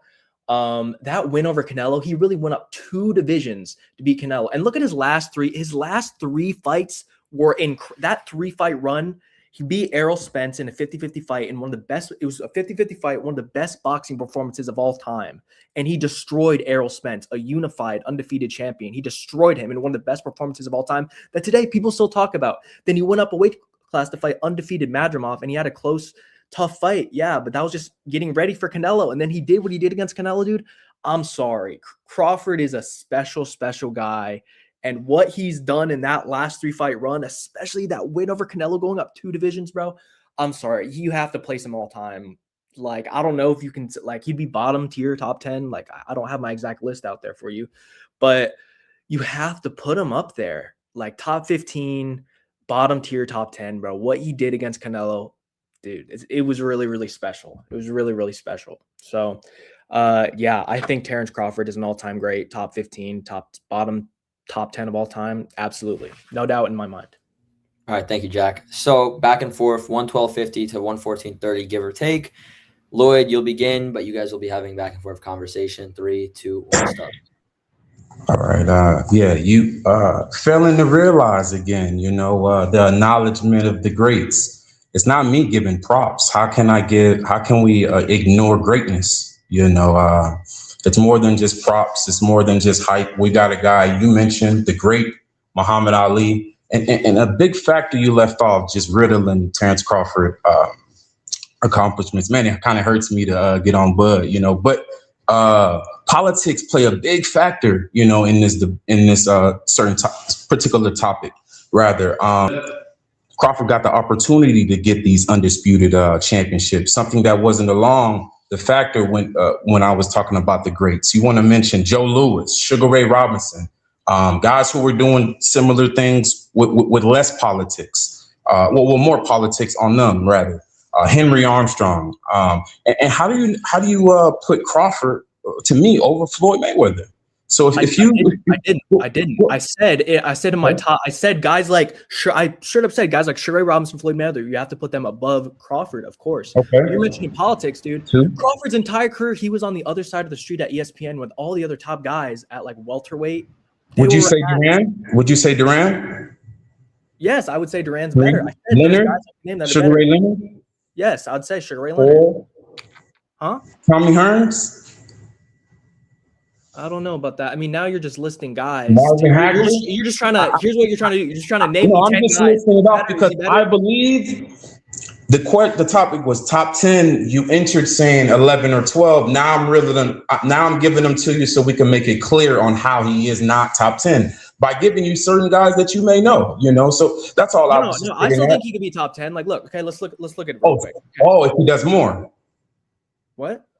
Because you just said he could still be top 10. What if he does more? Well, right now he's currently retired, so I don't think he could do more. I think he's in that. He could be in the top 10 spot, but you're like saying there's no doubt. Like there's no way you can put him in the top 10 of all time. That's what you're saying. I can't put him in the top 10. Bud made his choice to retire. We all wanted to see if he could do the unthinkable, and that's going undisputed at the 160-pound division. I'm not sure what changed his mind about that. It seemed like what he was looking to do. That would have done it for sure. But currently, no. There's a plethora of guys that I believe is ahead of him, and we both agreed on that. Really, because you said he was either 11 or 12. I mean, if you want to talk about like these old guys, what have they done? What other guy has gone up 2 weight divisions to be a superstar like he did with Canelo? What other past guy has done that? Gone up 2 divisions the way he did? Well, what he did was remarkable, but it was the same similar thing that Henry Armstrong did. Went up a weight class, went up 2 weight classes and won a belt. But it wasn't undisputed. It wasn't undisputed at the time. It wasn't undisputed at the time because of politics, of course. That we didn't have those sanctioning bodies at the time. But when Henry Armstrong was fighting, so it couldn't be for undisputed. I was just giving you a stat of someone who went up the weight classes just like Bud did. Well, final points, guys. Come on, go ahead, Jack. Like I said, I understand where you're coming from, but just like what he's done, that last 3-fight run, especially with like the Errol Spence win, dude. I mean, you have to put him up somewhere. Like you can't just leave him out just because he's one of the newer guys. He's elite. He's elite, but history is crowded, and the top 10 is exclusive for a reason. Again, I want to agree with you when you said you don't think he's really retired. I don't either. I think he's taking a break, and we shall see what Bud has left in store. All right, perfect. All right, final topic, guys, unless a tiebreaker is needed. Judges, send me your scorecards. I apologize for my notifications popping up. Send me your scorecards, judges, for round number 2. Final topic. Mike Tyson is the most overrated boxer of all time. Let's have Jack Alter begin with this one. Jack, start it off. Mike Tyson, most overrated fighter of all time. 117-20 to 118-20, give or take. Begin. Okay, so I'm going into the Lions Den here once again, and we're talking about an overrated boxer. So, I got into boxing, and Mike Tyson was one of my favorite fighters of all time.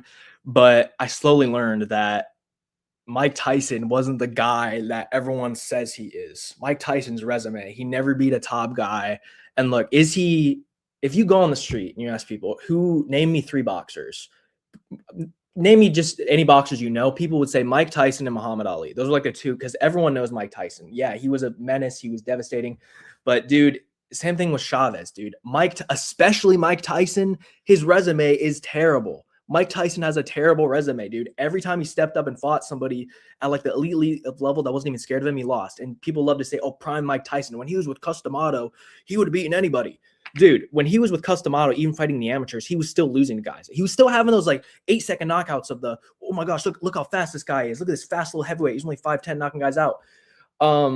He was still losing fights in the amateurs to guys who were more relaxed than him. So you get that nonsense out of here. And even when he was in the 80s, still in his prime, before he lost those big fights, he was still looking vulnerable when he fought guys like Tony Tucker and he went the entire distance. And you could tell like he's not on the level as guys like Evander Holyfield, Lennox Lewis, especially Muhammad Ali. His resume is just not there. It just does not hold up. Sorry, I probably went over the minute. You're good, G. No problem. Loyd, 118.50 to 119.50, give or take. Begin, bro. Gotcha. Wow, man, another topic where you failing to realize the dominance of a fighter, Mike Tyson. And when we say dominance, that's the perfect word for Mike Tyson. He's definitely not overrated. And people judge him so unfairly because of the late losses, and they confuse longevity with peak. Remember that word, peak. No heavyweight have we ever seen was like Mike Tyson. we don't downgrade Ali for his late losses. So why do we do it to Mike? Right. And you mentioned elite fighters that he fought. Because he lost, that means that he's not a great. We're talking about a guy who was the youngest heavyweight champion in the world, 20 years old, unified the division fast, knocked out. You mentioned Tucker, undefeated champion at the time. See, things that we're failing to realize. He beat a lineal champion when he unified. He was just dominant in his era, just dominant. So how can we negate his dominance and confuse it with longevity, which is what most fans like to do? He lost this, he lost when he was late in his career, and you blame that. Again, other greats have lost late in their career. Why do everyone do it to Mike? And I'll leave you with this. When people seen Jake Paul versus Mike Tyson, if a guy is overrated, why do they want to tune in so much? Because they remember the peak of dominance. No one is overrated for that. Got you, boys. Solid. So, correct me if I'm wrong. That was the final round, right? Where we still got a debate. Yeah. So we're gonna begin final points. Jack, you start. It'll be back and forth convo. 120.50 to 122.30, give or take. 3, 2, 1. Okay, so you bring up like, oh, look, that's why Jake Paul brought up Mike Tyson. Yes, because Mike Tyson's so overrated. And let me just ask you one question, dude. You mentioned Muhammad Ali and all these other guys he's compared to. What was the best win Mike Tyson had in his career? Spinks. He was undefeated and lineal at the time. Spinks is the best win? Okay, yeah, round over, bro. Round over. Okay, what's Muhammad Ali's best win? Man, hey, that's debatable. A lot of people say Foreman. A lot of people say when he beat Joe Frazier. It just depends, you know. But to me, because Spinks was undefeated and lineal at the time when Mike did it, and Mike did it in a minute. That infamous knock like 91 seconds. It was quick. Okay, it was. Do you think Spinks is comparable to like guys You like? tell me what was his best win. I'm sorry. So you think Spinks is comparable to like Muhammad Ali's best win? Muhammad Ali's best win? No. You asked me what was Mike Tyson's best win. I know. So compare Mike Tyson to the other top heavyweights of all time. You think his wins are comparable? It's not even close. Well, it's a lot of more factors that come in to comparing Mike Tyson and Muhammad Ali. It's him being the youngest heavyweight champion of the world, unifying all the divisions fast. Does that have to do with anything, though? Like, dude, you could be the youngest heavyweight champion. No, that's how he's comparable to being a great. He was dominant in his peak from 85 to 89. He instilled fear to heavyweights out of this world. That's one thing. That's one thing in its own. He changed. There will never think about this. There will never be another Mike Tyson. Think about that. That's a fighter that's not overrated. For sure. That is a fight that's over. And you say that his losses late in his career, dude. He fought Evander Holyfield, and Mike Tyson was a guy that had a really young prime. Right. But losing to Holyfield and Lewis doesn't make you overrated. Those are all-time. I mean, if he's this great guy, he should have beat them. And those he lost all-time greats. Douglas too. He should have beat those guys. If he's this amazing all-time dominant great, Buster Douglas. Those guys. There's a lot of context for Buster Douglas, but then again, like I said before, losing to Holyfield and Lewis doesn't make you overrated when those are all-time greats. Losing to an all-time great is not bad, but let's center this point back. The peak of dominance should not get confused with longevity for a fighter, which is why most people use the word overrated for Mike Tyson. Using his late career losses towards his dominant peak is something they should. Late career losses. I'm not using late career losses, but my final point is you keep talking about this dominant run, man. It was against lower tier opposition, and whenever he stepped up, he lost. No, it could not be lower tier. If Berbick was a champion, Tucker, who you mentioned, was an undefeated champion, and then Spinks, undefeated lineal champion, and another champion because he unified the division at a young age. He couldn't be no name from 85 to 89. He dominated, and that's a dominant peak era for a fighter that's not overrated. No way, Jose. If you ask any heavyweight today, they'll say Mike Tyson was a great. That's a fighter that's not great. He's not as great as you put him out as you make him out to be. Now, if the topic was, is he a top 5 heavyweight? No, that wasn't the topic. It was just, is he overrated? Right. He's not overrated. No. He is overrated. Why do people tune in to Jake Paul and Mike Tyson, you think? Because they know Mike Tyson being this dominant animal, but Mike Tyson. Right. That's a fighter that's not overrated. Correct. That is a fighter that's not overrated. Correct. He's very overrated. I'm sorry, brother. And I know, hey, real quick. Hey, one last point. How old are you? 29. Okay, so never mind. Okay, I was gonna say, so he's young. But I'll be 30. I'll be 30 February 1st. January 31st is a birthday to us guys. We have a great card in Shakur Stevenson versus Teofimo Lopez. So I'm just kind of treating myself to that. It feels like a birthday present. But I'll be 30 February 1st. Okay, so yeah, 1 sec, Max. Let's just finish this off. So yeah, you're a very young guy, but a lot of people like to say like Mike Tyson's run. Like I don't know if you talk to your dad, like if you maybe talk to your dad about, oh, look at Mike Tyson's run. They look at that run of dominance, and that's all they see. They don't look deep down and be like, well, Mike Tyson, every time he really stepped up, he lost. People don't look at that. Stepping up doesn't mean you're not overrated, though. He stepped up.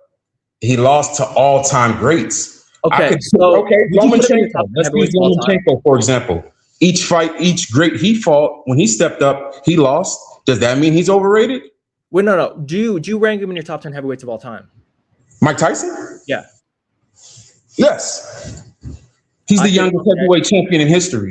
Yes. Okay, wait. So what does being the youngest heavyweight champion in history have to do with anything? You could be the youngest heavyweight champion and just have one title, not even have a single title. If it doesn't have to do anything in history, why hasn't it been done in the last 25 years? That's just one acclimate he did. Yeah, he was a young champion, but dude, young champion, and that point I made, he unified all the 3 belts faster than most people did. Match after match, when he got Berbick, then he got Tucker, and then Spinks, undefeated lineal champion at the time. Do you believe that if he fought guys like Lennox Lewis or Evander Holyfield in his prime, he would have won, or do you know that he's not as good as those guys?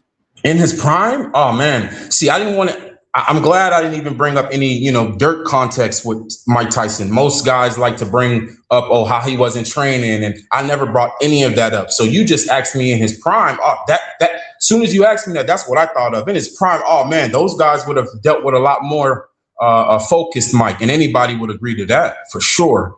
And I didn't want to use those factors that he had in his life. We all know he was a party animal, We've gone like 3 minutes. Let's go. Final points. Okay. Yeah, but people just look at that run of dominance, but they don't look into the fine print. And people are so passionate about Mike Tyson. Like, dude, look, Mike Tyson is special. I will say, Mike Tyson is very special. We never saw that speed before. We never saw that dominance. But everyone's saying he's like the best. Oh, Mike Tyson is one of the best boxers of all time. Dude, every time he stepped up, he couldn't do that same run of dominance. Like, look when he fought Holyfield, and you said that was still young. He was like 27 when he fought Holyfield. He kept getting countered over and over, and he was getting cooked the entire fight because he cannot do that at the top level. Lost to another great. That's what happened with Holyfield. Lost his cool as well, Obviously, we know the infamous bite on the ear. But my final point to the Mike Tyson is like, not only is he an all-time great and not overrated, we have fighters today that they like to compare themselves to, fans or pupils, reporters, when they see something similar to the dominance they seen in Mike Tyson. And that's fighters like Gervonta Davis. There was a time where they like to call him the little Mike Tyson. You got guys coming up like Kermel Moton. He gets compared to the Gervonta Davis. Where do you think that comes from? That bully aspect factor that Mike Tyson left in the sport, and that circles back to the point. He's not an overrated fighter. Okay, wait, Max, please, Max. One more thing, Max. Go ahead, Jack. One more thing. Look, you seem like you know boxing, but the thing is, guys who really don't know boxing say he's like the best of all time, and that's my point. People rate him so highly. He is commonly known as like the top three boxer of all time, and he's not that. Can you agree that? Because that's what a lot of people say. Do you think Mike Tyson is not top 3 boxer of all time? But popularity is the reason why they would say that. He was dominant and popular, and people would love knockouts, and that's what he provided. I would agree with you that he's top 3 popular, right? But not top 3 great fighters. No, not at all. But that doesn't make a fighter overrated. We got a great fighter. Watch this. We have a great fighter in Floyd Mayweather who's also popular. A great fighter in Muhammad Ali who's also popular. You wouldn't say Muhammad Ali or Floyd Mayweather is overrated. Because the resume is much better, and they did better things. Okay. But I'll just compare. We need to stop for Max. Very long. Not that I would like care anything, but it's more just because of this isn't the final round because Billionaire's next. So everyone send me your scorecards. Round is over. Just Hey, waiting much love, for Loyd. Much love, brother. You know Yeah, your man, stuff. much love. Yes, definitely, great man. debate, guys. Sure. Respect both. Spit Appreciate Bucket it. sending it right now. Okay, so oh boy. All right, Remy scores about 29-28. Spit Bucket scores about 30-27. Neutral scores about 30-25. For a winner by unanimous decision, Loyd Sports gets the job done. Oh, let me add these guys back in. Jack, stay with me, bro. Stay with me, Jack. What's it called? I'm just gonna add neutral for now. If Remy wants to rejoin, he can. Spit Bucket's having issues. So before you guys say your points, Loyd Sports gets the job done by UD. Neutral, break down your scorecard for me, please, brother. Thank you. Mute it again. I can't hear him. Yes, thank you. Sorry about that. I like to Okay. keep myself muted. Yeah. Oh, Jack. You really were in the lion's den for two of those rounds. Picking on Chavez the way you did, trying to say that he's not an all-time great. No, I said he is. Yeah, but what was the topic of the question? He was overrated. He was overrated? Yeah. overrated. Overrated. 13 years undefeated, 21 champions, 3 weight division champion, lineal, 2 of them. If that's to say that he's overrated, it's just ridiculous in my eyes, mate. Sorry about that. I scored round 1, 10-9 to Loyd Sports. 10 in round 2, you dropped the ball because you said Crawford wasn't inside the top 10. You said he's around 11, so you got a point off straight away for that. And then I felt that Loyd debated his points better, so I'll give that as a 10-8. And round 3, Mike Tyson, youngest undisputed heavyweight champion at the age of 20. He beat all champions. He beat an undisputed 2-weight world champion, lineal champion, Michael Spinks, amongst many others. And when he did come out of jail, he beat another 2 champions in Bruce Seldon and Frank Bruno, and Frank Bruno had just toppled Oliver McCall, who beat Lennox Lewis. So, your points were very weak when it comes to say, is he overrated? No, he's not. He's not over. I felt your points were trying to make it out as if he was an all-time number 3 heavyweight. You just come off the boil for me. The boy, the lad at the time, Mike Tyson. He didn't become the baddest man on the planet, the most paid boxer in history for nothing. He's known worldwide. Overrated? Of course he wasn't. Thank you, my friend. Thank you, Neutral, for your intake for that, brother. No problem. He won't be able to join to give his take, and Remy's actually done. So I had to switch Remy out with Howboxing as a judge because Remy ran out of time. So we're gonna have a different judge for the final matchup. But thank you, Neutral. I'm gonna put you backstage for the final debate. Thank you, my friend. All right, Jack. Floor is yours, bro. Don't take too long just because of the time strain, but say whatever you want to say. You have a minute and a half or 2 for me. Thank you, brother. Go ahead. I just realized who that guy was. I mean, he has the Mike Tyson on his wall, and I feel like these people aren't really hearing my arguments. I feel like straight up, I very clearly won that debate. Like Loyd, all respect, brother, all respect in the world. But I think Max, he won't say it, but I think Max knows. I love you, Jack. You're my boy. I Max. think Loyd is a bit stronger, bro. I'll be honest. I don't think it was 30-25. But objectively, yeah, that's Loyd. And I will say this, Jack, what was stopping you is that your mic is not as loud as Loyd. So a lot of what you were saying, we couldn't even hear all the time. But objectively, Loyd was giving very strong arguments. It was close. I'll rewatch it. But I felt that Loyd did nick it from what I saw, brother. With all due respect. Okay. Let me just say my final point. I don't think it was close either. I feel like my points, and I'm not trying to be like a dick about it either, but I just feel like all my points were better, and I got the better topics, and everything was just perfect. But I give them all the props. Some people don't understand boxing, and that's why guys like, that one judge, he had a lot of feelings about what he was saying. But I give you all props, Loyd. There's nothing against you. I just feel like I won that, and it's all love, Max. I'm not going to be doing these again because I feel like this is the second time I've been jobbed. And bro, no, Yeah, it's all love here. It's all love. If you watch that, you know boxing. If you really know boxing like me, you will say that was a really bad robbery. I was cooking the entire time. But no, I'm not gonna be a dick. Loyd, so I apologize for saying all that. Much love. And yeah, you take care, everybody. All right, Jack. See you soon, bro. All right, I don't know what that was about, but Loyd, you got the job done. Congratulations, brother. You looked really sharp in there, knew your thing, did a great job. We actually thought you were older because you just seemed like a wise soul in there. So just tell us your post-match thought, brother. For sure. Nah, first off, man, I appreciate the opportunity. Never did a debate before, like I said in the intro. So it was something new for me. I treated it as a networking space, a fellowship of guys who love a sport that we follow, and figured why not involve myself. I got a couple projects in the works. One of them that I believe you're gonna really enjoy, and we'll talk about it after this. But again, salute to the guys, salute to the boxing talk. I'd rather be doing this than anything else, man. Appreciate it, Max. You're great. Thank you, and thank you, Jack. No worries, man. All love, salute. And I hope to be in the next. Well, yeah, I am. So yeah. Come on, yes, sir. Yes, of course, man. We're looking forward to seeing more about your projects. Feel free to let us know more about that in the future. Thank you so much for this, and I'll see you in the semifinals. You did a great job, brother. Talk to you soon, man. Talk to you soon. Thank you. Of course, brother. All right, boys. We got one more matchup, and we are finished with this. So let me add the boys to the stage now. The final matchup. This is honestly probably the one I was looking forward to the most. Maybe the build-up is what I liked. I've seen both of you guys debate before.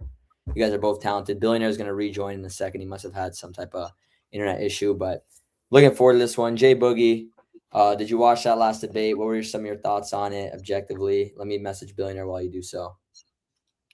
Yeah, I saw that last debate. It was really good. It was back and forth. I mean, I probably agree with Jack on more of the points, but as far as like the actual back and forth and the debating, I don't know how I would score it, but it was a good one. So hopefully I win and I get to face Loyd. Yes, sir, man. My two boys. I'm excited to have both of you on here. You guys both know your stuff. This is the final debate. I'm looking for the quick notes that I have of your topics, and we'll get it going. So, both men ready? I assume we're going to begin this. First topic, is cutting extreme weight an unfair advantage rather than a personal choice? Billionaire Boxing, your stance and your opinion. You have 1 minute. Begin, bro. Well, weight classes in boxing were introduced to ensure that fighters were evenly matched in size, so outcomes are determined by skill, technique, and strategy rather than physical disparity. The goal is a level playing field where a naturally smaller fighter isn't overwhelmed by a larger one. Extreme weight cutting, rapidly shedding pounds through dehydration, starvation, and other methods before weigh-in and then rehydrating undermines this and allow fighters to come in stronger and heavier than their opponents on fight night. Fighters often cut 10 to 20 pounds to make weight, then regain most of it 24 to 36 hours before fight night. My example, Arturo Gatti versus Joey Gamanchi in the year 2000. The fight was at 140. Arturo Gatti came in at 160, and people thought that aided a brutal knockout, and it sparked a lot of controversy and safety and fairness. This is not a personal choice. This is a problem in boxing, and it's a systematic issue that causes mismatches and endangers fighters. Thank you, brother. Appreciate you. Jay Boogie, 1 minute, 138.20 to 139.20. 3, 2, 1, begin.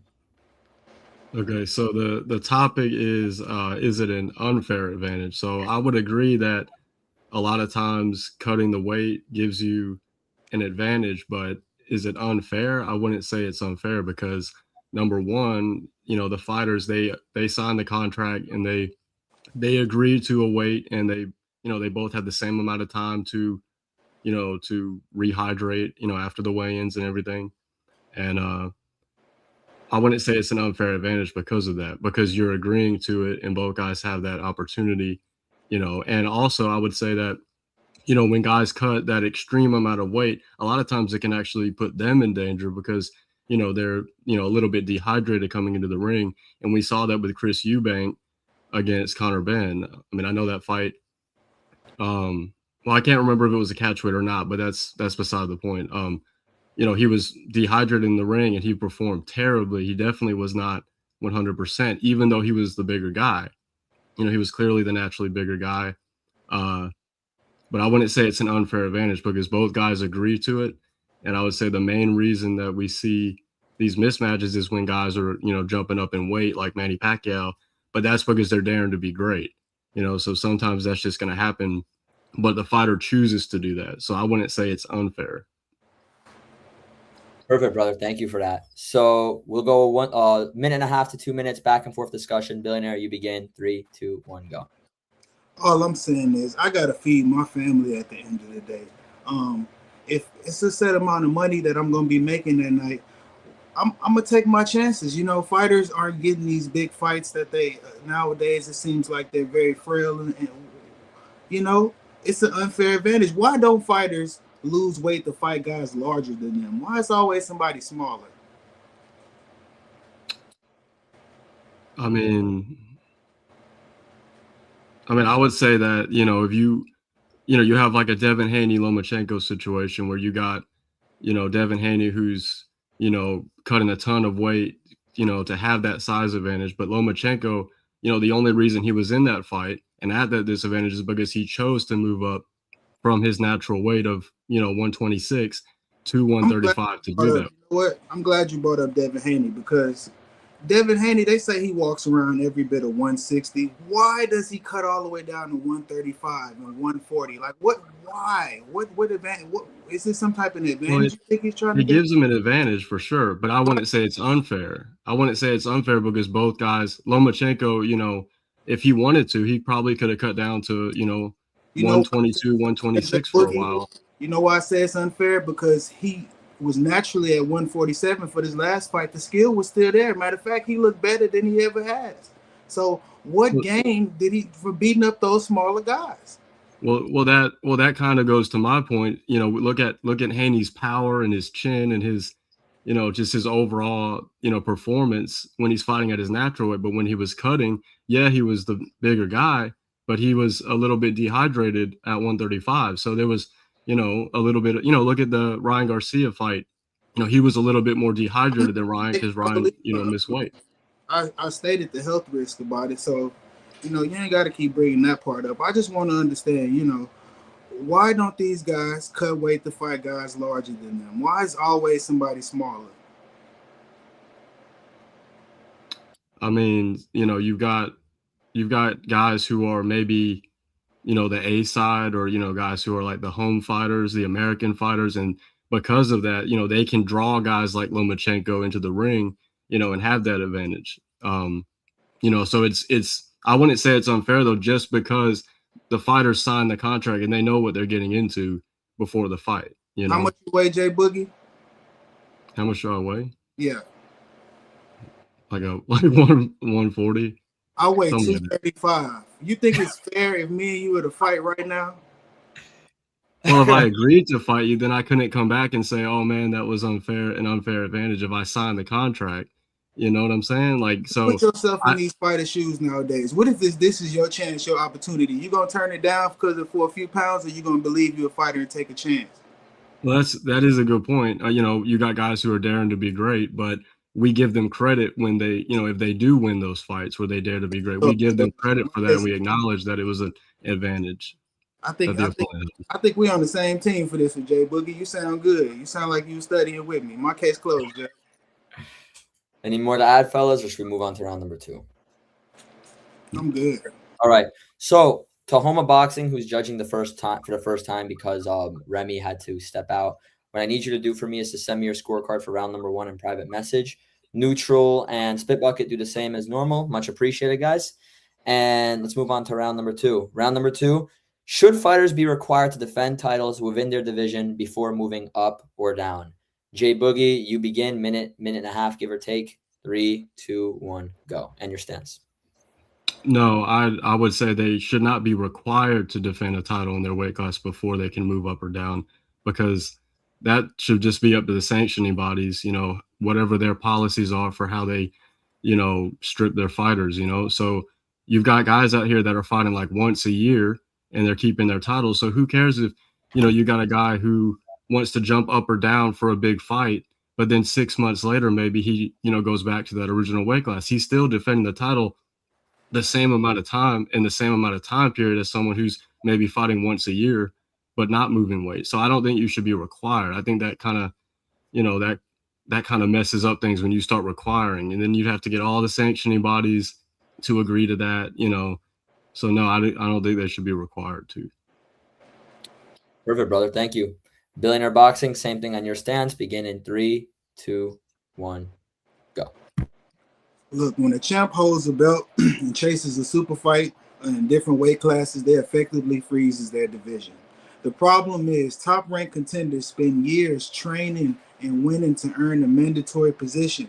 If a champion leaves to chase the second belt, the contenders are left in limbo and unable to fight for the ultimate prize. This stuns earnings, prime years of athletes who've done everything right to try to get a fight with the champion who isn't there to defend. You know what I'm saying? Boxing rankings are there to determine the best in a weight class. If a champion doesn't defend against the number one contender, the title becomes a marketing tool rather than a profit or merit. How you think paper champions are made? When there's no title to defend, the sanctioning bodies are forced to create these belts for the contenders who make it to the top. Canelo Alvarez notoriously jumped from 160, 168, 175 and left contenders like David Benavidez and Mobili to wait. I mean, I just don't get it. What's the point of take Inoue for? People give Inoue a lot of flack. You know, they tried to do him dirty in that first round, but he clears out his divisions before he moves up. And that's all I got to say. Perfect. There we go. So back and forth conversation. J Boogie, you begin. 3, 2, 1, start.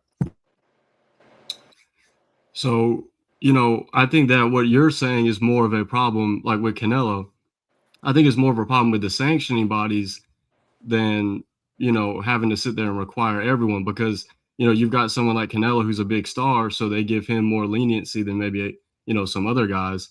That's, you know, that's up to the sanctioning bodies, though. I don't think that you should have to require all the sanctioning bodies to require their guys to defend, because then, you know, because the question, the topic was, should they be required to defend in their own weight class? So who are they going to defend against? You could have a guy like Canelo defend against some random guy. We can go back to the 80s. Tom Hearns, Hagler, they all fought each other. These guys all fought each other. That's how they decided who was the best in that division. We just don't get that no more.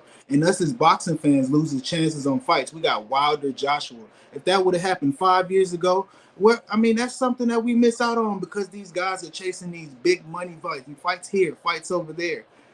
Clear out your division. What's the problem with that? I mean, yeah, but then, you know, who are you requiring them to fight, though? Because, you know, you could be Canelo and fight someone like Rocky Fielding and then go back and say, hey, you know, there's my title defense. Now I'm going to move up in weight and stall the division, you know.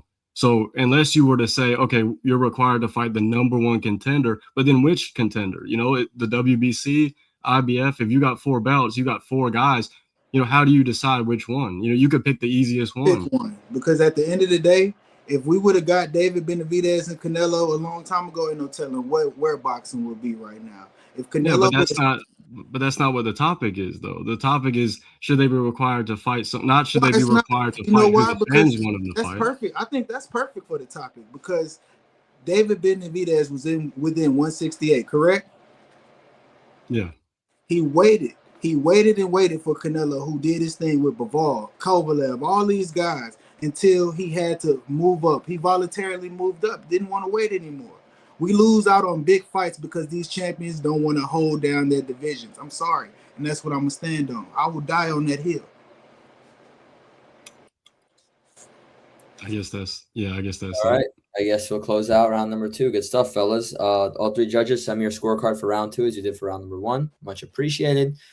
Round number 3, we will have Billionaire begin. Is Jaron Ennis being developed carefully or delayed too long? Billionaire, you'll have a minute or so. Let me know your stance. Begin. All right.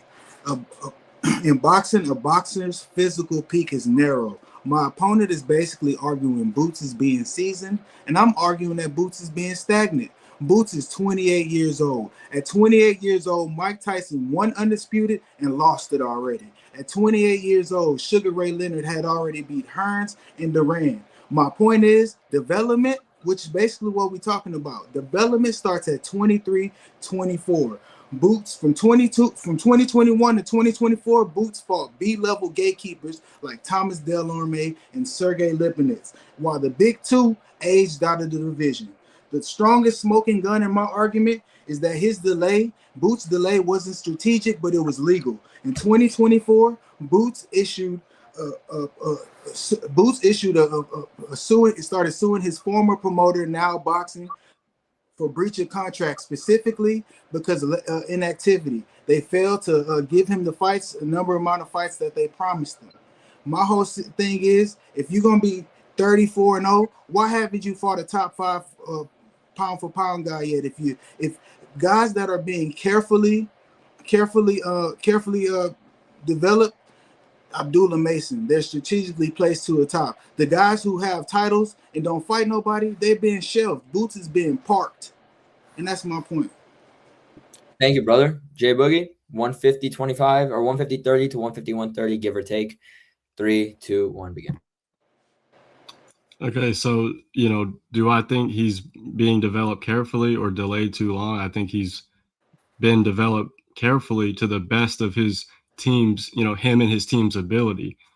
I know he doesn't have the best resume, but how is that his or his team's fault? Because by the time he had reached, by the time he had become a name and gotten a few guys on his resume, like, the Lipinets win, the Delorme win, by the time he reached that point, there weren't really any names at all at 147 other than Crawford and Spence. And they were, trying to fight each other. And neither one of them wanted to take that risk to fight a guy like Ennis, because Ennis didn't have a name and he was he's a really dangerous opponent. So there wasn't really anyone for his team to put him in with that was pound for pound or that was a big name that actually would sign the contract. So I would say that his team did the best that they could. And I don't think that it really matters, if he had to sue a promoter. I don't think it matters, which promoter he had. There weren't really any names at 147 during the time when he finally, kind of came on the scene, like 2020, 2021. Thank you, brother. Perfect. So back and forth conversation to close out. Minute and a half to 2, give or take. Billionaire, you begin. 3, 2, 1. Go ahead. I'm slightly offended. How do you dismiss him suing his former promoter because there was nobody in the division? He was obviously mad about it. It don't matter who was there. He was mad enough to sue for inactivity. These boxing fans got to cut that out. He was obviously inactive against his will, right? So that promotion issue had a lot. 2001 to 2024, Boots fought 3 times. What did fighting Karen the second time do for Boots? I mean, to be honest, those guys, they're kind of those B and C level guys that, he did the best that he could to get those guys in the ring. And I like I said, I don't think that there was anyone out there for him to fight. He fought Stan Jonas. That was, a top contender. I mean, who else really was there? The Porters. You're telling me he jumped over mountains to get Karen in the ring 2 times? I don't know what you're trying to say. I mean, he fought who was available. And Karen 2 times, the second time due for his career. It was the delay, my brother. That's why. I guess you could argue. I'm not too familiar with that. I'm not too familiar with the situation with him suing his promoter, but I wouldn't say that there was anyone that he could have really fought. All I'm saying is, if you're 34-0 and you haven't faced the top five pound fighter yet, you're not being. If you ain't being developed, you're being parked. Like I stated earlier, like he's 34-0, he's 28. Come on now, Devin Haney's 27. He's undisputed. Then moved up a couple divisions. Well, what about now? Would you say he's still being parked by Eddie Hearn? Eddie Hearn doing something funky. Did you like Lima? That fight lasted 30 seconds. Lima smelt the stadium. That's why no one wants to fight him. That's why Virgil Ortiz is kind of I've heard that he's been trying to price himself out of that fight. He No, can't we get can't do anyone with a that. name in the ring. We've So been hearing bullcorn on both sides, so we can't even take it there. All I'm gonna say is Boots is finna be 40 years old and he ain't fought nobody yet. We need to go ahead and get it together. That's all I'm saying. He's being delayed for whatever reason. I mean, we agree that he doesn't have a great resume, but I don't think that they're waiting for him to finally get that big fight, and there's no reason to fight some no-name guy who. What are they waiting for? Yeah, love me like you do. Love me. There's no reason to fight some no-name guy, just because us hardcore fans think he might be, a good opponent. He's waiting for the Virgil Ortizes and the Terrence Crawfords, but he hasn't been able to get it yet. And no promoter, was going to be able to get him those fights up until this point. It sounds interesting, but at some point we got to hold these fighters accountable because his name holds weight. He gonna have to start putting his titles on the table and saying, no, I ain't fighting this cat until I get this cat. That's how they used to do it in the 90s. I don't know what changed. You got to stay active. You got to still stay active, though. If nobody wants to fight you, then you got to fight, some of these B-level guys. It's always something in the middle, whether it's promoter, whether it's money. He can make it happen if he wants to. All right, fellas. I think that's a good way to close it out. 3 judges, send me your scorecards, please, and I will announce the final outcome for this. Great stuff, guys. I knew this would be a competitive debate. I knew that both of you guys were seasoned, and I knew that I knew the way it played out was very similar to what I was expecting. So good stuff, guys. I'm just waiting for one more scorecard. Yeah, good job. And then I knew he was gonna come with it. Yeah, that was good. That was fun. I love having both of you guys involved, man. Honestly. All right. So let me just read it in my head quickly. Make sure I got it right. All right. So let's start it off. Neutral corner scores about 30 to 28. Spit Bucket scores about 29-28. And Homa Boxing scores about 29-27 for our winner by unanimous decision. Billionaire Boxing TV gets the job done. Congratulations, my friend.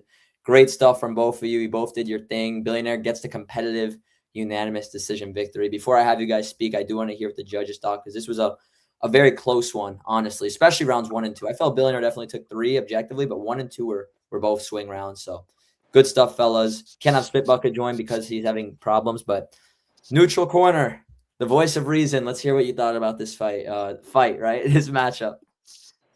First and foremost, that was the best debate of the night, in my opinion. Big up to both of you. Very well presented. And just a quick one, Max.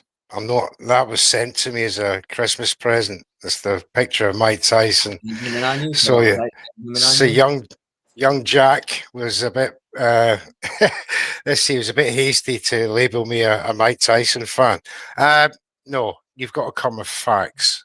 You've got to come with great debate skills. These 2 gentlemen did it. If I just go to round 1, and that was the topic of weight training and stuff. I think Boogie, I'll give you a 10 straight away for you sign the contract. That's it. But Billionaire comes back in that round with some really good points about, should you put yourself at risk in that? Is there a need for it and all the rest of it? I just thought he presented his debate, so I'll give that 10-10 that first round. Second round, 10-9 to Billionaire. You were keeping to the rules about the sanctioning bodies rather than, creating an alternative rhetoric for your argument, which you pretty much did all the way through that debate. A Billionaire was coming up with the sanctioning bodies, and the sanctioning bodies, there's 4 of them, and you can't tell me that you can't organise a defence between 4 of them who have got mandatories coming up as well. So there is precedence for making that rule. However, there's no legal grounds, is there, to compel anyone to move up, to retain your belt and fight for it. So, very close round. 10-9, I give it to and Billionaire takes the last round because Bozy Ennis took his son the IBF route in 2022 instead of waiting one more fight for Terence Crawford on the winner of Errol Spence. If he had just waited 2 more months, he would have been the WBO mandatory, but dropped the ball. So just on that technicality, I'll give it to Billionaire. Perfect. Thank you so much, Neutral. We loved having you. I'm going to message you privately. Thank you very much for having me. It's been a pleasure. 100%. It's been a pleasure to have you as well. We'll talk soon, brother. Thank you so much. No problem. Thank you. Bye-bye. Perfect. And home of boxing, the youngin', the prospect, almost beat the 1 seed, so lots of respect. Talk to us quickly about this match. You had a 29-27 for Billionaire. Just let us know a little rundown of how you scored it quickly. Yeah, no, for sure. How Neutral was saying as well. I thought this was definitely one of the most competitive fights. It was a close one for sure. I just the first round. Well, I'll just start from round by round. The first round, I was about to give it 10-10, but then due to the last Billionaire's boxing point where he had asked the question to Jake Boogie, and Jake Boogie wasn't too sure how he should answer. That's when I decided to give it a Billionaire boxing. But he did have a good point. Once they signed the contract, the two fighters agreed to what they agreed, but it is a disadvantage at the end of the day once you really ask the question to somebody else. So that's where Billionaire boxing took it for me. And then the second round, that was a good one. I had Jay Boogie due to him letting Billionaire boxing know you got to also just blame it on the other sanctioning fees, not just only Canelo, because Billionaire boxing only kind of was talking about Canelo mainly in that point, and Jay Boogie kind of hit him with facts. So that was good. And then the third and final round, that was kind of a hard question. It's a hard question to debate on because I feel many fans would feel that Boots is being parked. How Billionaire boxing was saying, he is pretty old now. Devin Haney, he gave a good example. His age, he already became undisputed, and Boots is really backtracked, and they still don't know if he's gonna get the Virgil fight. So yeah, no, Billionaire boxing was giving out good news or good facts on that one. I know, but it was a close one. So overall, thank you, my friend. Great rundown, great recap. It's great to have you. I'm going to message you longer, more in depth stuff about possibly being more involved in the future of these tournaments. But thank you so much, my friend. It's been great having you. Yeah, I appreciate you as well. I'll definitely be glad to join again. This is just my first time, so I'm barely getting comfortable, getting used to it. But yeah, I'm glad to be here again, and hope to see you guys again. And have a good rest of your weekends. Thank you, brother. You too, man. Thanks for coming on. Talk to you soon. All right, fellas, let's have Jay Boogie give his recap first. Jay Boogie, thanks once again for stepping in this matchup. You made it competitive. You did your thing. It was a good match. Billionaire is a very high-skilled, high-level debater, and you made it competitive. And possibly, and some people may have been able to nick it out. It was very close. Just talk to us a little bit about the debate and how you're feeling right now. I thought it was a good debate. I mean, it was definitely close. He's, like I said before, as a judge, he's a really good debater. He knows how to speak. So I think maybe some of the judges got a little bit caught up with their own opinions or like the overall narrative, like Boots, not having fought anybody yet, but rather than the actual topics, what the actual topic was. But I'm not going to argue with the judges. It was really fun, and hopefully, Billionaire goes on to, win the whole thing and make me look better. Respect, bro. Thanks for coming on once again, man. It's always a pleasure having you here, and just know you're always welcome to be involved in any way, shape, or form. So thanks once again, my friend. All right. Appreciate it, y'all. Have a good one, brother.